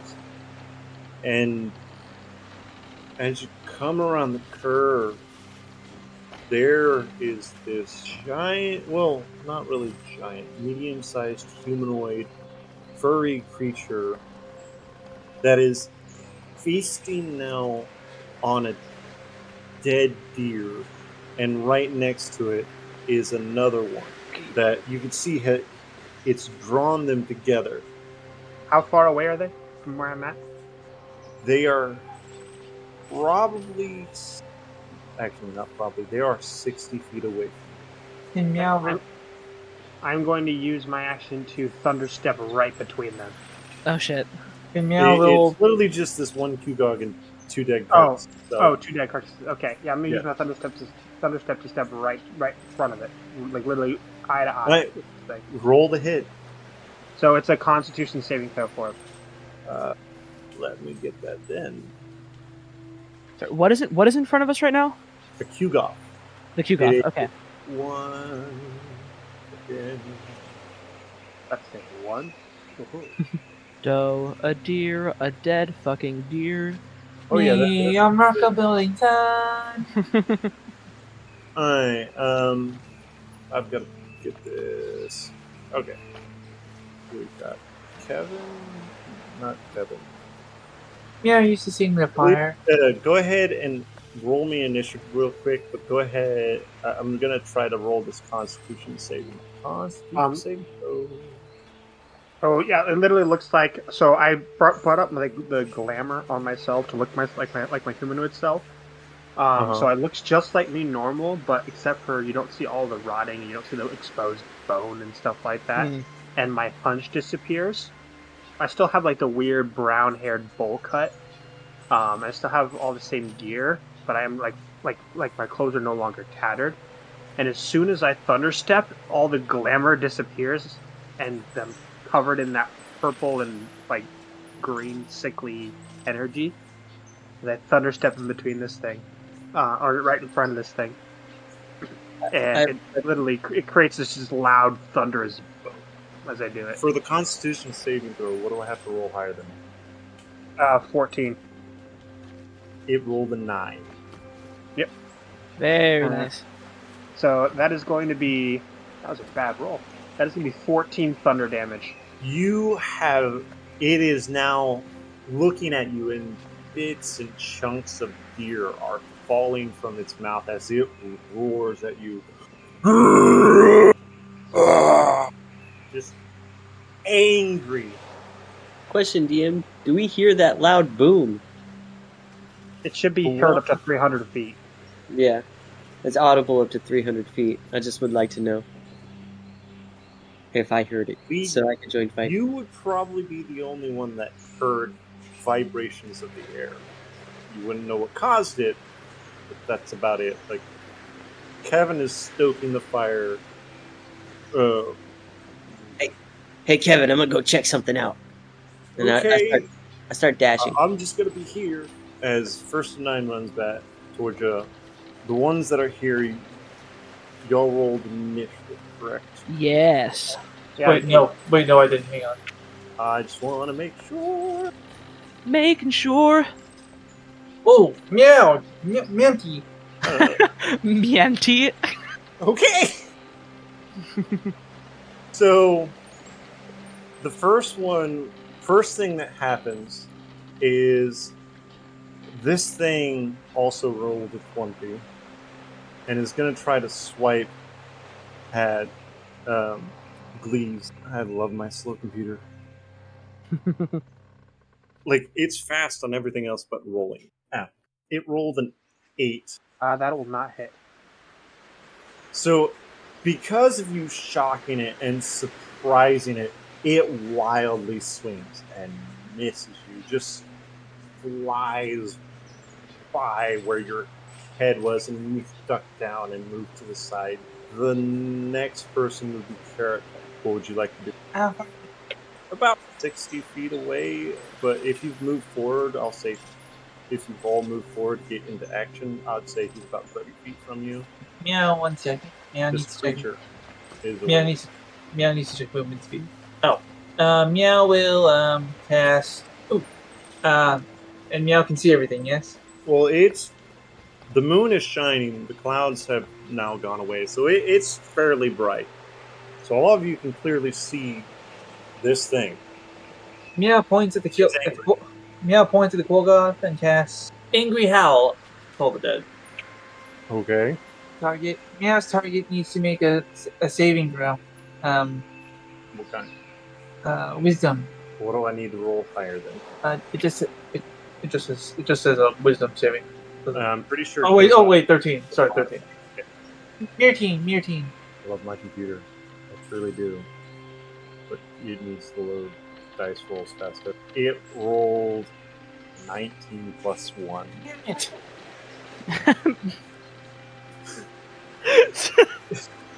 So it is now no longer focused on Glees. It is kind of side-eyeing the Karatesh, this weird creature that it's never seen before. And at this time is when First of 9 comes in. Go ahead and roll us initiative. See. Oh, I thought I was going to be super far away, but let's see. We'll say some time has passed because it's about 6 seconds time. That's a 13.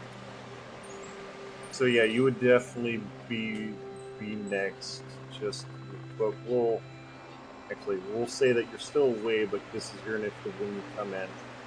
So right now, you heard the roar of this creature, and you know there's something over here, and you're just at the bushes where.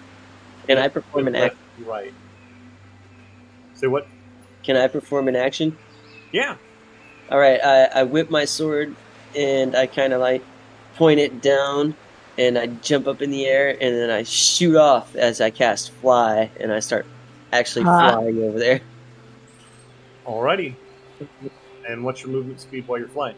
I have a 60-foot movement speed, which is a lot more than what I was dashing. Okay. You'll be able to use the entirety of your movement just to get in range of seeing what they're doing. All right. Well, I used my action, and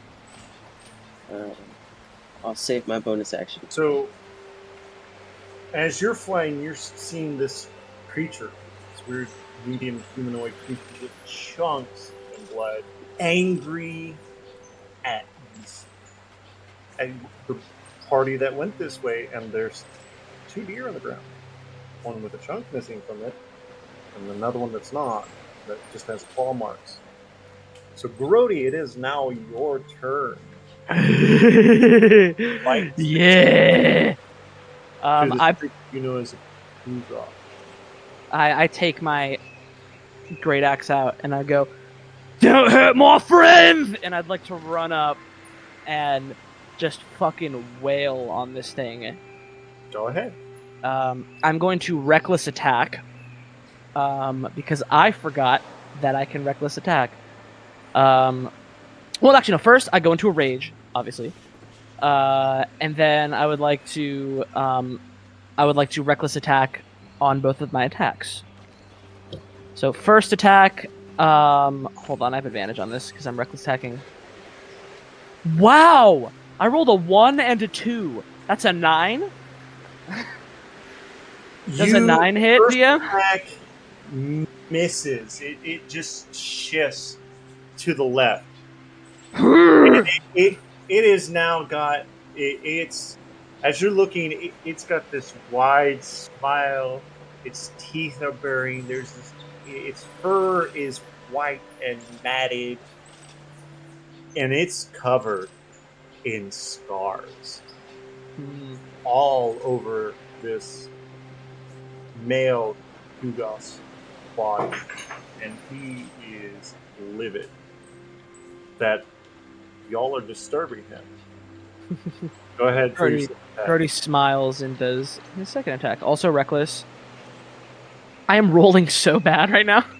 Okay, all right. That's a 24 to hit. That hits. All right.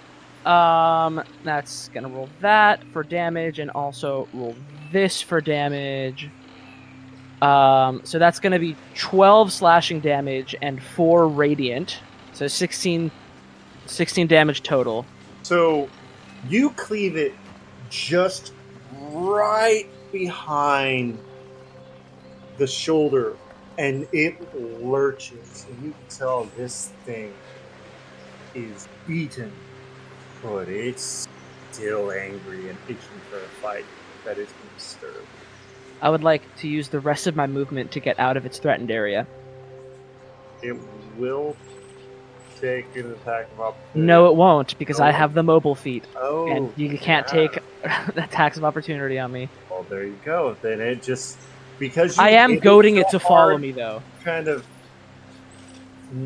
make it staggers away, but then it still comes near you because you goaded. Next, Yeah, round, go on at me! Go on at me! and for reference, please, the wounded shoulder is now facing you, and there is a gash that it's exposing. So I'm gonna get up to it, and I'm going to put myself in that purple and sickly green energy again, and I'm going to cast lightning. Right next to it. Yep, right next to it. It needs to succeed on a DC 14 strength saving. Let's see what the dice roll today. May it ever be in your favor. Meow, meow, meow, meow, meow, meow, meow, meow, meow, meow, meow. Yeah, I love my computer. Meow, meow, meow, meow, meow, meow, meow, meow, meow, meow, meow, meow, meow, meow, meow, meow, meow. It rolled a 6, so you hit.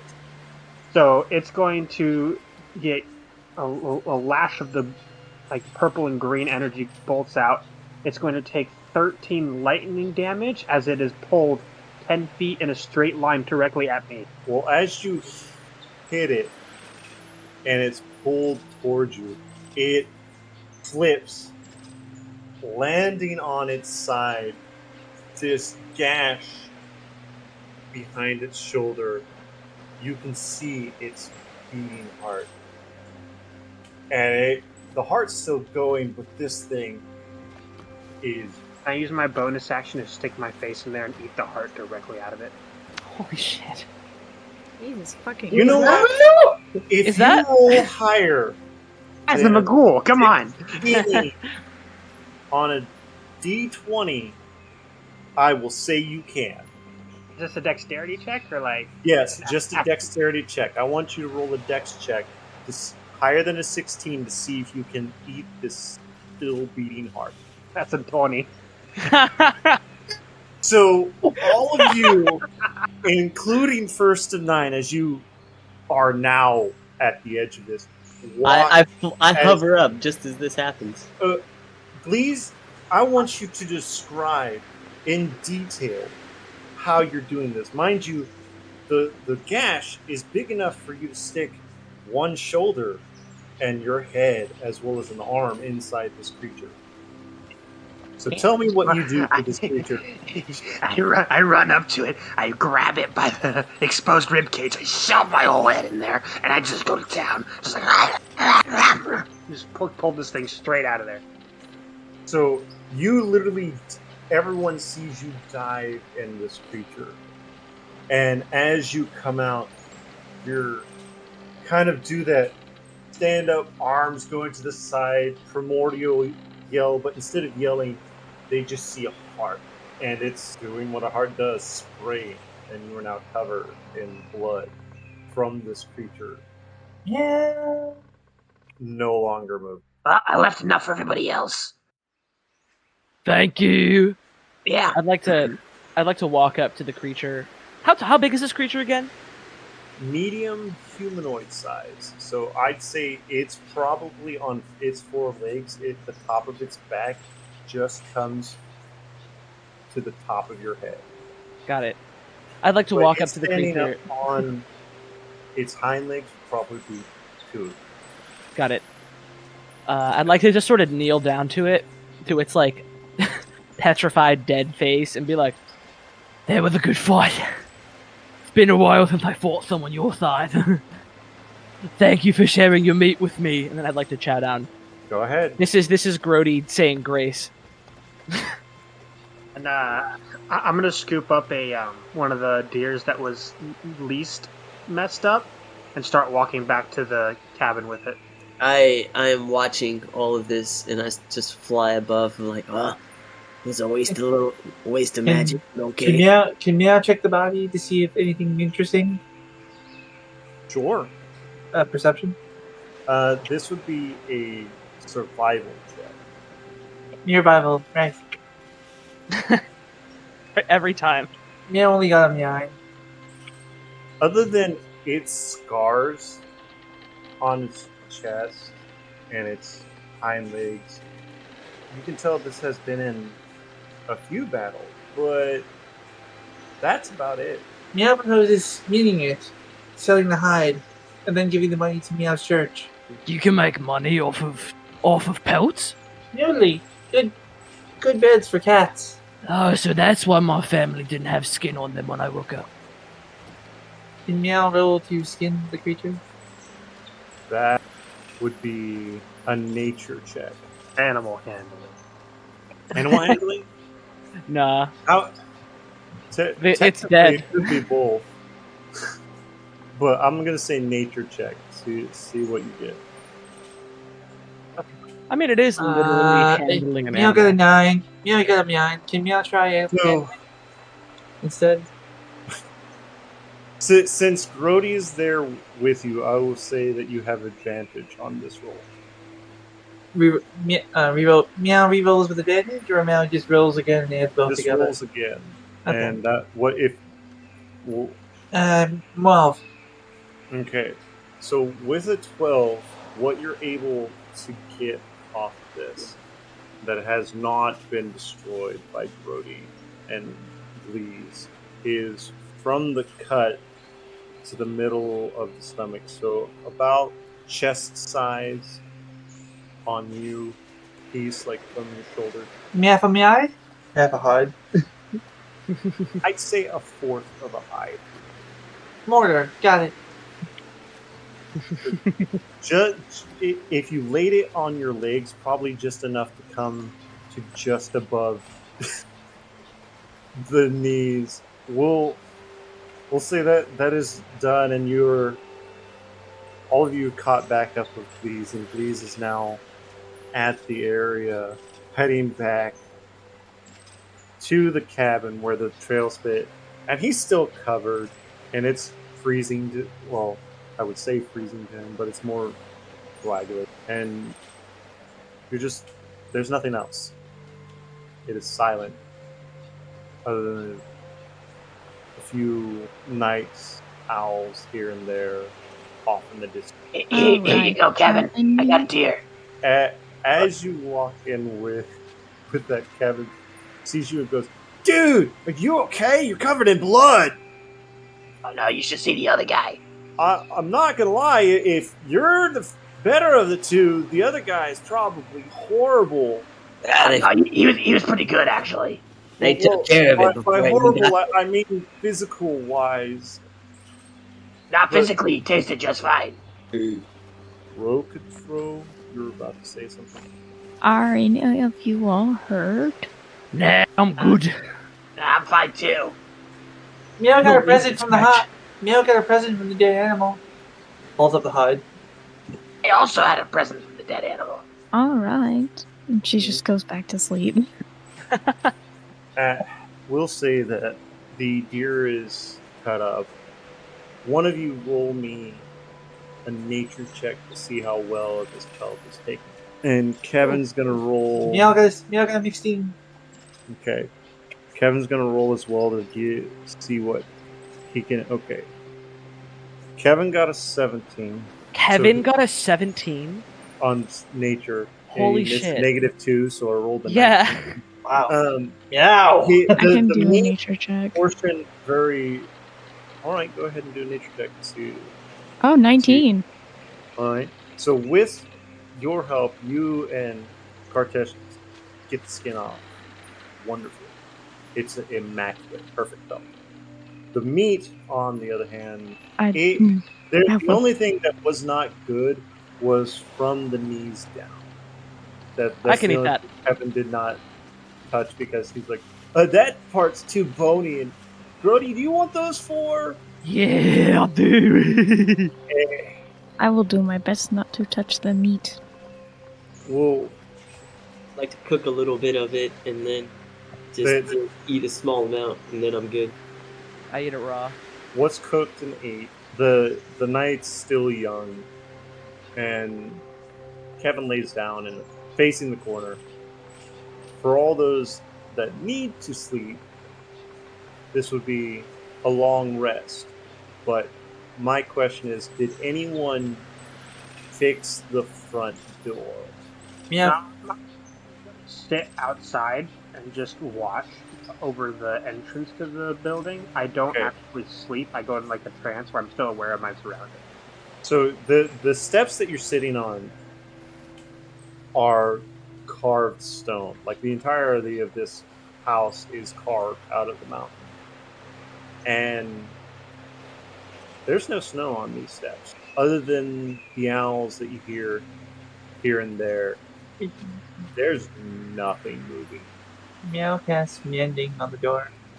You fix the door immaculate, and we'll say you close it so that way Please has something. For those that need sleep, go ahead and do a long rest if you're hurt. If not, we'll say you've done a long rest. The sun, as everyone rests, it's very peaceful. Please is doing Please things while everybody, and the sun comes over the mountain, and the first light comes in the window. Please, were you sitting at the door the entire night? Yeah, I was gonna sit at the door the entire night and just kind of walk over the building. Roll me a perception check real quick. I would have helped you a watch at some point in the night. That is a 6. If first we'll say that will be the just for Bleezes, that will be just as the sun rises. Meow. We'll say around this time first would be awake as well. First, can you roll me a perception check? Are you in the house or out of the house? Oh, I would have been in, but that's a 2. Meow I want to give help since I'm still outside. Okay. Meow only needs 4 hours of sleep, so Meow also helps the other half of the night. Alright, so first roll again with advantage. Yeah, let's try again. So I got a 7 that time. Wow, the rolls. Y'all notice nothing. I got a +0 to that, so everything seems fine here. As you're waking up and moving about, you all notice one of your team members is not there. Kevin is missing. There's literally only one door. The window that he was sleeping by is open. Where did Kevin go? What happened to Kevin? I would like to cast augury, and all right. I'm going to take my holy symbol and just kind of pray with it. I receive an omen from an otherworldly entity about the results of a specific course of action you plan to take within the next 30 minutes. The DM chooses from the following possible omens: wheel for good results, woe for bad results, wheel and woe for both good and bad results, or nothing for results that aren't especially good or bad. So I'm going to do augury. I'm going to ask the question of, do we search for Kevin? You hear in the back of your mind, and nothing else. Right, well, we've got more things lost. And it's Kevin, and he's in the cave. Probably in the with the cave. other stuff. Does anyone look out the window? Yeah. I look out the window. Yeah, why not? Meow does. Rokatro, roll me a perception check with advantage. while Oh, looking out. goodness. Oh, thank all God of us? for advantage. All of us? No, Seven, just 17, best roll. you see what looks like somebody has been dragged behind the house towards the cave. We all got a long rest, right? Yep, everyone got a long rest, so you're all here. All Right. right. Well, follow me, everyone. And I just let us follow the thing. You know where it looks like someone let got the guy drugged. You just follow me. We can't let the guy who's paying Evan. us lie. No, we I like cannot. he's a good. He's all right. As we leave, Meow shuts the window. And I would like to lead all the people here towards where the tracks are going. I'd like to run ahead as fast as I can with my 25-foot walking speed.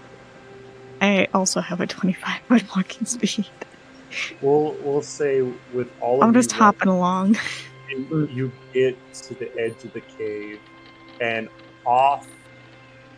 This cave is huge, and off to the far right, probably 200 feet away from you, is two young Huga and an older one sleeping on the far corner. You can just make out their shapes. And in the back, you to the right, alongside the wall, you can hear faintly, like somebody trying to talk, but is muffled. How far away are the two The guys? Huga are the ones that are sleeping are about 200 feet away on the far side of the cave. Like they are passed out cold. And Glee, since you had rolled the check as the footprints of the one that you had killed came from. I'm gonna look at everybody else. Alright, guys. I got a plan. I'm going to scare him out of the cave. You want help with meowmaturgy? Hold on. No, it's alright. Y'all don't want to be in there when I do this. I can see 120 feet just like into the cave just perfectly fine. Well, with dark, like the dimness of light coming inside. I'm saying with your dark vision. It's not dark vision. It's not dark vision. It's devil's sight. I can see perfectly fine in darkness or in magical darkness. Like I can see as if there was just like pure color. Like I can see normally. All right. So with the light and everything that's coming in, you can see that these three Kuga are asleep, but you cannot see the back of it, where the noise of this muffled person is on the right. Hold on. There's 3 of them in there. Yeah, it's alright. I got a plan. It's a good plan. They're sleeping though. I know, which is going to make it better. What's your plan? I'm going to go in all quiet. And if any of you guys know anything about any kind of loud magic, if we use something loud in a place that's enclosed, it's louder. Meow can help. Meow can use meowmaturgy to make loud sounds. My plan is I'm going to go in and I'm going to do the same thing that I did to the other one, except for in there and amplify it. Alright, as soon as you pop in there, I'll shoot. And then I'm making my way in there. What's everybody else doing? You're making your way meow town? Walking fast? I'll fly. I am now envisioning. I can never pronounce your name. Is it Rokatro? Urquatro. Cold Tro. can you see if you can, if Kevin's still alive, can you like get him out of there? And if he's not, can you like get our money? Oh, I cannot. Well, I could do that. I cannot tell if he is alive from a distance. Brody, you focus I- on finding Kevin. I mean, when I'm gonna scare him out, and then whoever's gonna go in can go in. I could go in. Okay. I'll cover you. I'm pretty fast. All right. I will just hop on top of this one's head, and she hops on top of Grody again. And I need to make another Constitution saving Yeah, throw. you don't do actually. Okay. Yeah, I got a 24 on Again? the Yeah, non-advantaged fine. one. Hold on, let me see if I crit just for fun. Yeah, I got a 24.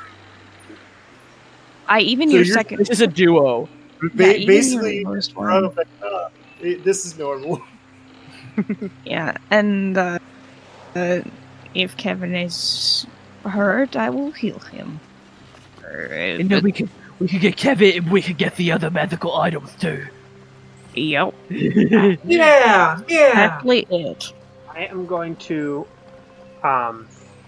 use my action. I'm going to try to use my full everything to get all the way up to the cave as stealthily as possible. All right. Roll me, since people are there with you, roll stealth with advantage. Okay. I That would. is 16, and the second one is a 10, so 16. The Kugos do not notice you. Okay. Now that I'm up to the cave mouth, how far away are they from me? They're 100 feet away from you, passed out cold, and you can hear them faintly snoring. Okay. I would like to use my. So, how are they arranged in So the terms of closest one to you Mhm. are the two small ones, and the mother is against the wall, so they're kind of snuggled up. They're about a foot away from her. She's right next to the wall, and you could see right next to her if you roll me a perception. That is a 14.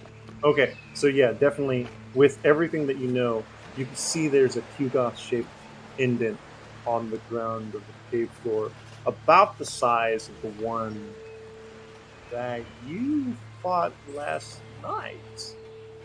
Okay. And how far are they away from me right now? They're about 60 feet from you. Okay. I'm going to look over at Grody and Urkatro. All right. On the count of 9. 1, Nice one. 14, Joe. 9. And I'm going to just understep right in front of them. All right, I'm going. I roll would like with it. to- It's a Constitution saving throw, and if they're sleeping, they should be at disadvantage. Oh yeah, So, my thing I'm is, gonna- as soon as he lands and pops in there, I would like to fire off some bolts. At the first one that wakes up. Yeah, I would also like to cast a spell or two at the same time. Might as well Also- move it, right? Also, they should be deafened because of the in fact that it's in a cave. I don't know. It's not going to play much of a big deal because they're two goths. But if they fail, they should be deafened. what did I have to roll higher than? 14. Okay, and now the first one was a 21, so I've got to re-roll that for disadvantage. Doing right now, and I'm just rolling them all together, so you know. So that way, whatever I get applies to all of them. You got money one. I love my slow rolling computer. Meow, meow, meow, meow, Yeah. meow, meow, meow. Should meow keep with the meow pretty zone? So yeah, I get like once again, that purple and sickly green energy goes around me, and So- I understep in, and it's loud boom once again. So if they succeed on the saving throw, they take half damage, correct? Yes. Okay. Go ahead and roll damage because even at disadvantage, they rolled a 20. That's 17 plus 3. That is 27. So halved, that'll be what? 13. 13. Near right? King Point Meow. Yeah, so 13. That'd be 13 damage. You can And tell the two young ones are no longer breathing, and the only one left is the mother, and she's now angry. do I have another spare action to cast again? Or is that it? Since you had the Thunder Wave was the surprise one, so yes, you do. Should we roll have- initiative before that then? Yes, all the ones that are attacking the Kugoths, the one that's left, roll for advantage. Roll initiative. That would be, I think, Glee's and first of 9. You said. I got a crit And me. again. You crit Yeah. on initiative again. Again. Me got me. I God. do want to. I'm not attacking, but I do want to act. To run into the cave to grab I've- people. Got a 19 for initiative, and I am on top of Grody, so... I got a 15 for mine. So do you want to just go on the same initiative? Yeah, let's just go on the same initiative. We'll tag team it. Just use Hell his yeah. movement. Yeah, I'll use his Yeah. movement. I'm gonna be taking the dash action anyway, so. Shoot. You roll a 2. It's making me put these in manual for some reason. Damn. Milks. All right, there we go. So the two people that will get to do things besides Rokotro will be first of 9 and Grody. I also have an 11 for mine. Yes. So you would technically go shortly after this Kugoth. Okay. But since you surprised it, you would have advantage on your initiative. So do you mind rolling for me again? Sure. Yeah, just gonna stay that 11. Okay. So yeah, you would be shortly after the Kugoth. You surprised it, and it's for its turn. I'm gonna say it's stunned at the fact that its kids are dead, and it's just angry. We're murderers! Yay! Did it roll really well on this one? It rolled a 13. I Oh, rolled it in person. So first of 9, you get to go first. oh boy. Oh, it's getting shot. I'm gonna roll up to the mouth of the cave, and then fire off Eldritch Blast at it. Boom. Oof. An 11 to hit. First one misses. Just it moves a hair, and it just whiffs by and hits back the cave. This is a 13 hit. You hit it because its armor class is that. So it did 9 damage. just straight to the dome, and then I start moving in closer with whatever movement. Well, next So we'll say you've moved your full movement, and you're just. What's your full movement? 25 feet. Or Yeah. dashing would be. no, I can't dash. I used Eldritch Blast. I had to Okay. get up enough the cave. So you run 25 feet into the cave, and it's you could tell that this thing's pissed at, but it's mainly yeah, it's focused on somebody else. it's not focused on anyone. Its eyes are on two on the floor. Grody, this would be your turn. Grody does the Wile E. Coyote run where he just sort of runs in place for a little bit. And what I'm gonna do is I'm literally just sprinting into the cave. I have 50 feet of movement, so technically with a dash action I can move 100 feet. Oh, you've got a frog on top of your head. And with the frog. And 20 feet in. So 20 feet in front of you now, you can see a door. And from behind the door, you can hear the mumbling, like the muffled sound coming from inside that door. Sick. Yeah, so that I guess I don't have. I mean, should I? No, I'm not going to rage yet because I'm not going to be attacking anyone. I think that's my turn. I guess. Now it would be a Hard turn, bro. turn. What would you like to do? Because 20 feet in front of you, there's a door. I'm going to cast Spiritual Weapon. for a bonus action, and I'm gonna hit the door with the Oh, that's smart. spiritual weapon. Roll a d20 to see if What's you it- hit it. What's the Just- spiritual weapon look like? Yes, that as well. It looks like an axe. It actually has like a d20 plus my spell attack to hit. So That's fine.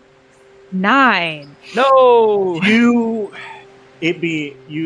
see that this door is made of wood, but it's bolted stone. You hit it, and the door flies open, just breaking whatever lock was in there. But that's wow, it, and you can hear the muffled sound of somebody trying to talk is coming from inside. Can I get in? Oh yeah, you still have your movement and your action. Alright.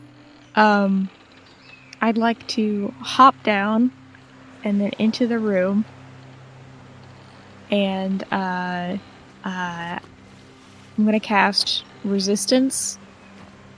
I do touch Kevin if Kevin is in there, unfortunately. Hold on. When you run into the room, it's filled with coins. There's Right. 3 bandits, and this room's probably 25 feet wide in radius, and it's a square. You can see they chiseled this out by hand without disturbing Kugas. And these 3 bandits are very frustrated and beaten. It looks like Kevin gave them a fight. And Kevin is just tied up in a corner trying to talk to them. So in this room, 25 feet away from you, is a pile of coins to the top of the shortest bandit, who is approximately 3 foot tall. So there's a lot of coin there. And you can see the one that is the shortest is going through a coin purse. And this is the coin purse that Kevin had. And he's emptying out onto the stash. And you could clearly guess Kevin's going, "My shiny rocks! My shiny rocks! Oh, dude, not my shiny rocks!" So you've got these 3 bandits in front of you. Do you still want to run inside the room? Yeah, I'll still run inside the room, but I'm gonna cast Toll the Dead instead. And I'm gonna do it at whoever's closest to Kevin. That would be the 6 foot tall, blonde haired gentleman in bandit guard. Like, see the hair coming out from under his head, bandana, and a scar disappearing under part of it. His face that's not covered. Basically, it's his eyes that aren't covered. So you see a scar going from where his hair is covered to the mask. And he's roughly the same. He's roughly 6 foot tall. That's about. Is he 6'2"? He's Yeah, about is he 6 foot.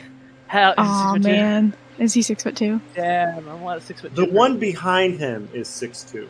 Yeah. 6 foot you? Yeah, let's go. All right. Yes. So there's a 3 foot, a 6 foot, and a 6'2", and you're attacking the 6 foot one. 3 foot, mixed All foot, right. mixed foot you. Okay, so the one that's closest to Kevin, I'm gonna cast Toll the Dead. He needs to needs to succeed on a Wisdom saving throw. Wisdom saving throw 13. 1 second. Unfortunately, it can't. It won't let me add the bandits, so I've got to pull up the other tab for the encounter of that specific thing. Give me a second. Jeez. And nope, that's the wrong one. I love having random things mixed with each other. Okay. Bandits Constitution saving throw. Oh, Wisdom. let's see. Wisdom I- saving throw.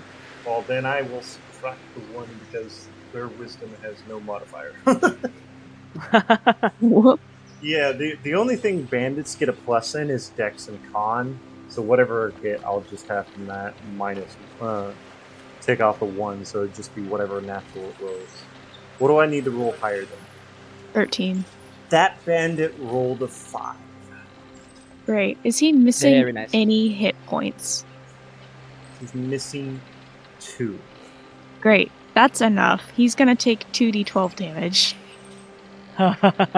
Great. That bandit takes 13 points of necrotic damage. Here. As he drops to the floor, you see his mask come off, and this gentleman looks like an older version of Kevin.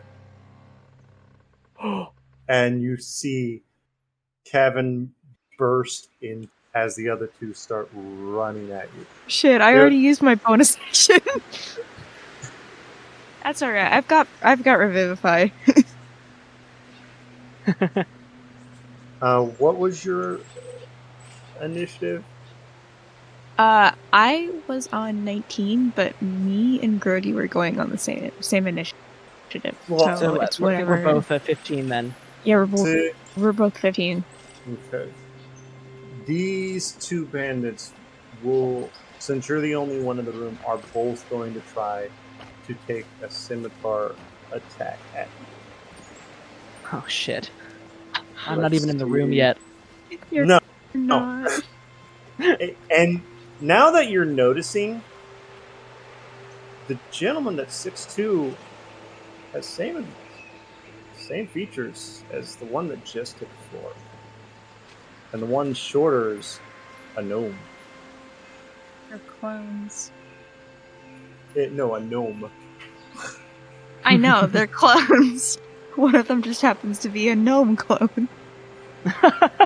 I'm gonna talk shit in gnomish to him. Gnome clones. He responds to you, repeating what you said, and kind of a mental image of a middle finger. So the first bandit rolled a 15 to hit. That hits. That's the gnome, and the damage to you, Chin. Would your blood be poisonous? I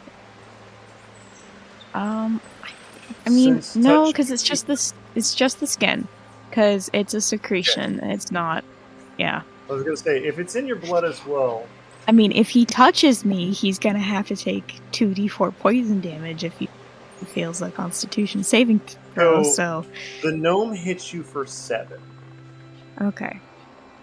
Now the 6'2" guy is gonna swing at you.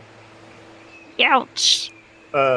While this is rolling, we'll cut Bleeds and the Kugoth and them.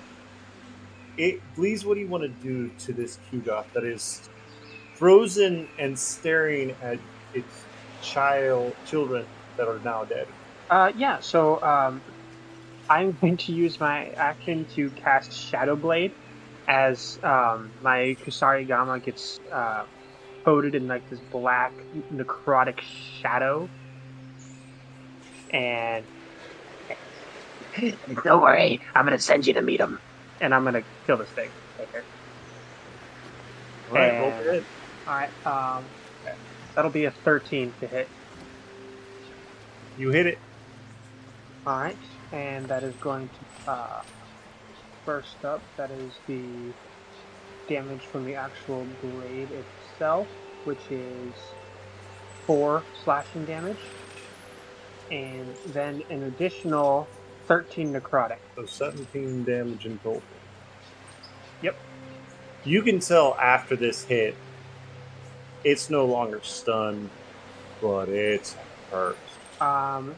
Then I would like to use my bonus action for 2-weapon fighting to my opposite hand dagger and cut across this thing, try to hit right in the jugular.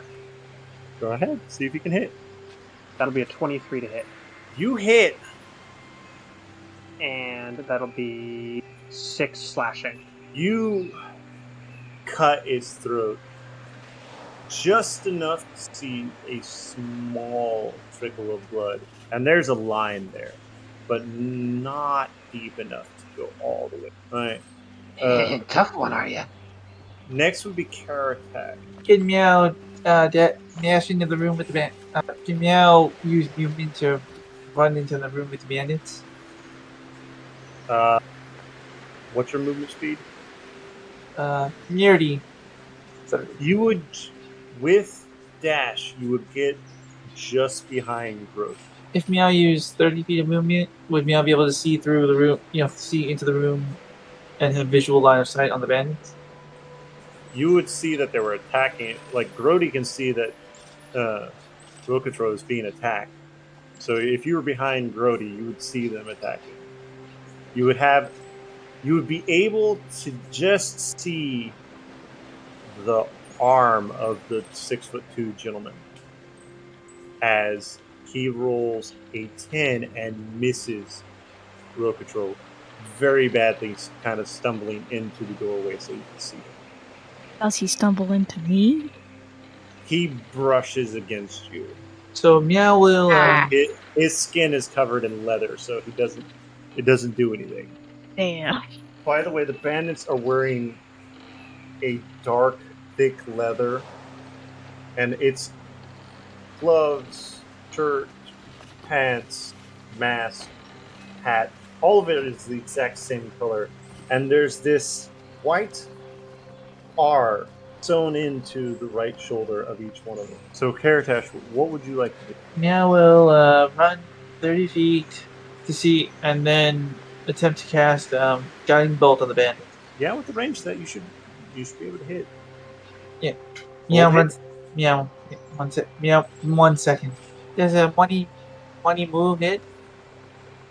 You hit this bandit, and because you hit him, he kind of falls out of the room right in front of Garodi.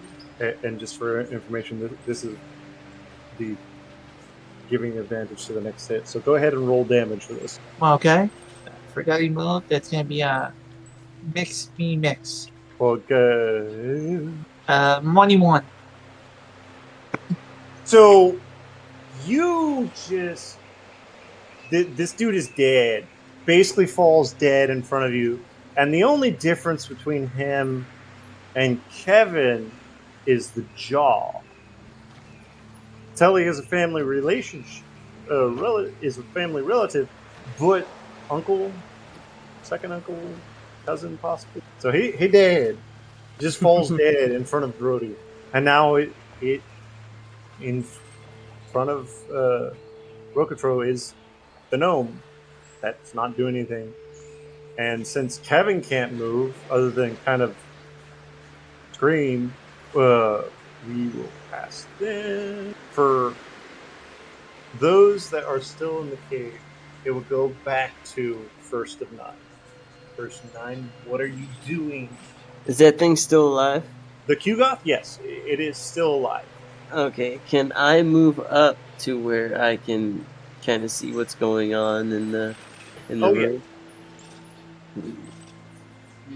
I'd say if you fly, you would get to just the edge right behind Karatash, and you'd be able to see the gnome. Yeah, I don't know if I'm gonna fly though. I can't really do it right now. I'm gonna. I don't know if I have to back this guy up. He seems to be doing pretty good. Well, if you I got hit once. yeah, and then the Qgoth that Please is facing is pretty hurt too. Mm-hmm. Yeah, so you have options. I was thinking, I think he can handle it.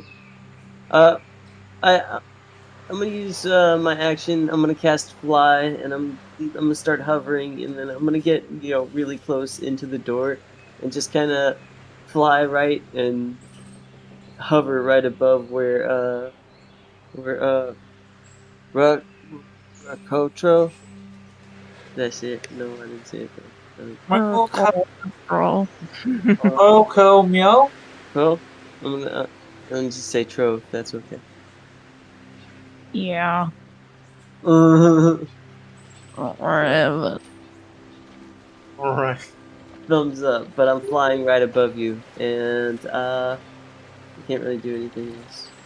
Unfortunately, I pull out my sword. You can see in the room, and you see there is a huge pile of coins in this back room, and I like rare items, the items that look like the description what Kevin gave you on the ground, with a bunch of others. So next would be Grody. Grody? I would like to get into the room, first off. So Um, brushing past Rokatro, give me a Constitution saving throw. What? Because you will. You have a flying cat and a frog in the doorway. You're gonna have to brush past the frog. Cool. I will do a Constitution saving throw. Yeah, 20, mod 20, without the Okay, advantage. so I have not advantage, only though. do you brush past her and the flying cat, you are now standing next to the gnome who does not even come to your knee, being Can I- 7 foot tall. And Can you I can just- see Kevin crying next to somebody that looks like him in a pile of gold and weapons. And the three I think like it is items he described, and he is crying. First off, I'm going to rage. Of course. Oh, yeah. Second off, I'm gonna completely ignore all of the gold. Grody doesn't give a shit. He's just here for the fucking ride. And I would like to. Can I like? I don't want to like attack the. Actually, I have 2 attacks. Yeah, can I like attack the gnome just by like kicking it into the wall? Roll to see if you can kick it. Should I roll an attack roll? Yeah. No, roll me a dexterity check. What? Because Okay. and the reason why is because Is it you're not a kicking strength? Do strength then. Yes, do Okay. strength check because I want to see how badly you hit this gnome. All right. Or how you hit this gnome. Unarmed strike. Mod 20. Okay. Roll damage for me. What do you want me to roll? Roll the damage for unarmed strike. Doesn't it have An that? unarmed strike? My unarmed strike is my bite attack. So it would be 1d4 plus 4. Roll the kicking because your kicks would have. Are you wearing shoes? No. Or is it just your clawed foot? Okay, then Absolutely yeah, not. you're literally your clawed feet would be slashing this person, so it would be the same as a bite. Cool. So it's a bite attack, and then also my Divine Fury activates. Yeah, so it's 5 piercing and 9 radiant. So as you kick this gnome, the body hits the ground, but the head flies. You just completely and now you can hear from Kevin's uncovered mouth, "Oh, that dude was awesome, but my brother and my 2 brothers are dead." Oh shit! I know what that feels like, man. Oh, I'd damn. use my second attack to like undo his attack his binds to like, like if he's like tied up to just like attack the rope, I guess. You can tell the ropes are tied tight enough where he has kind of rope burn,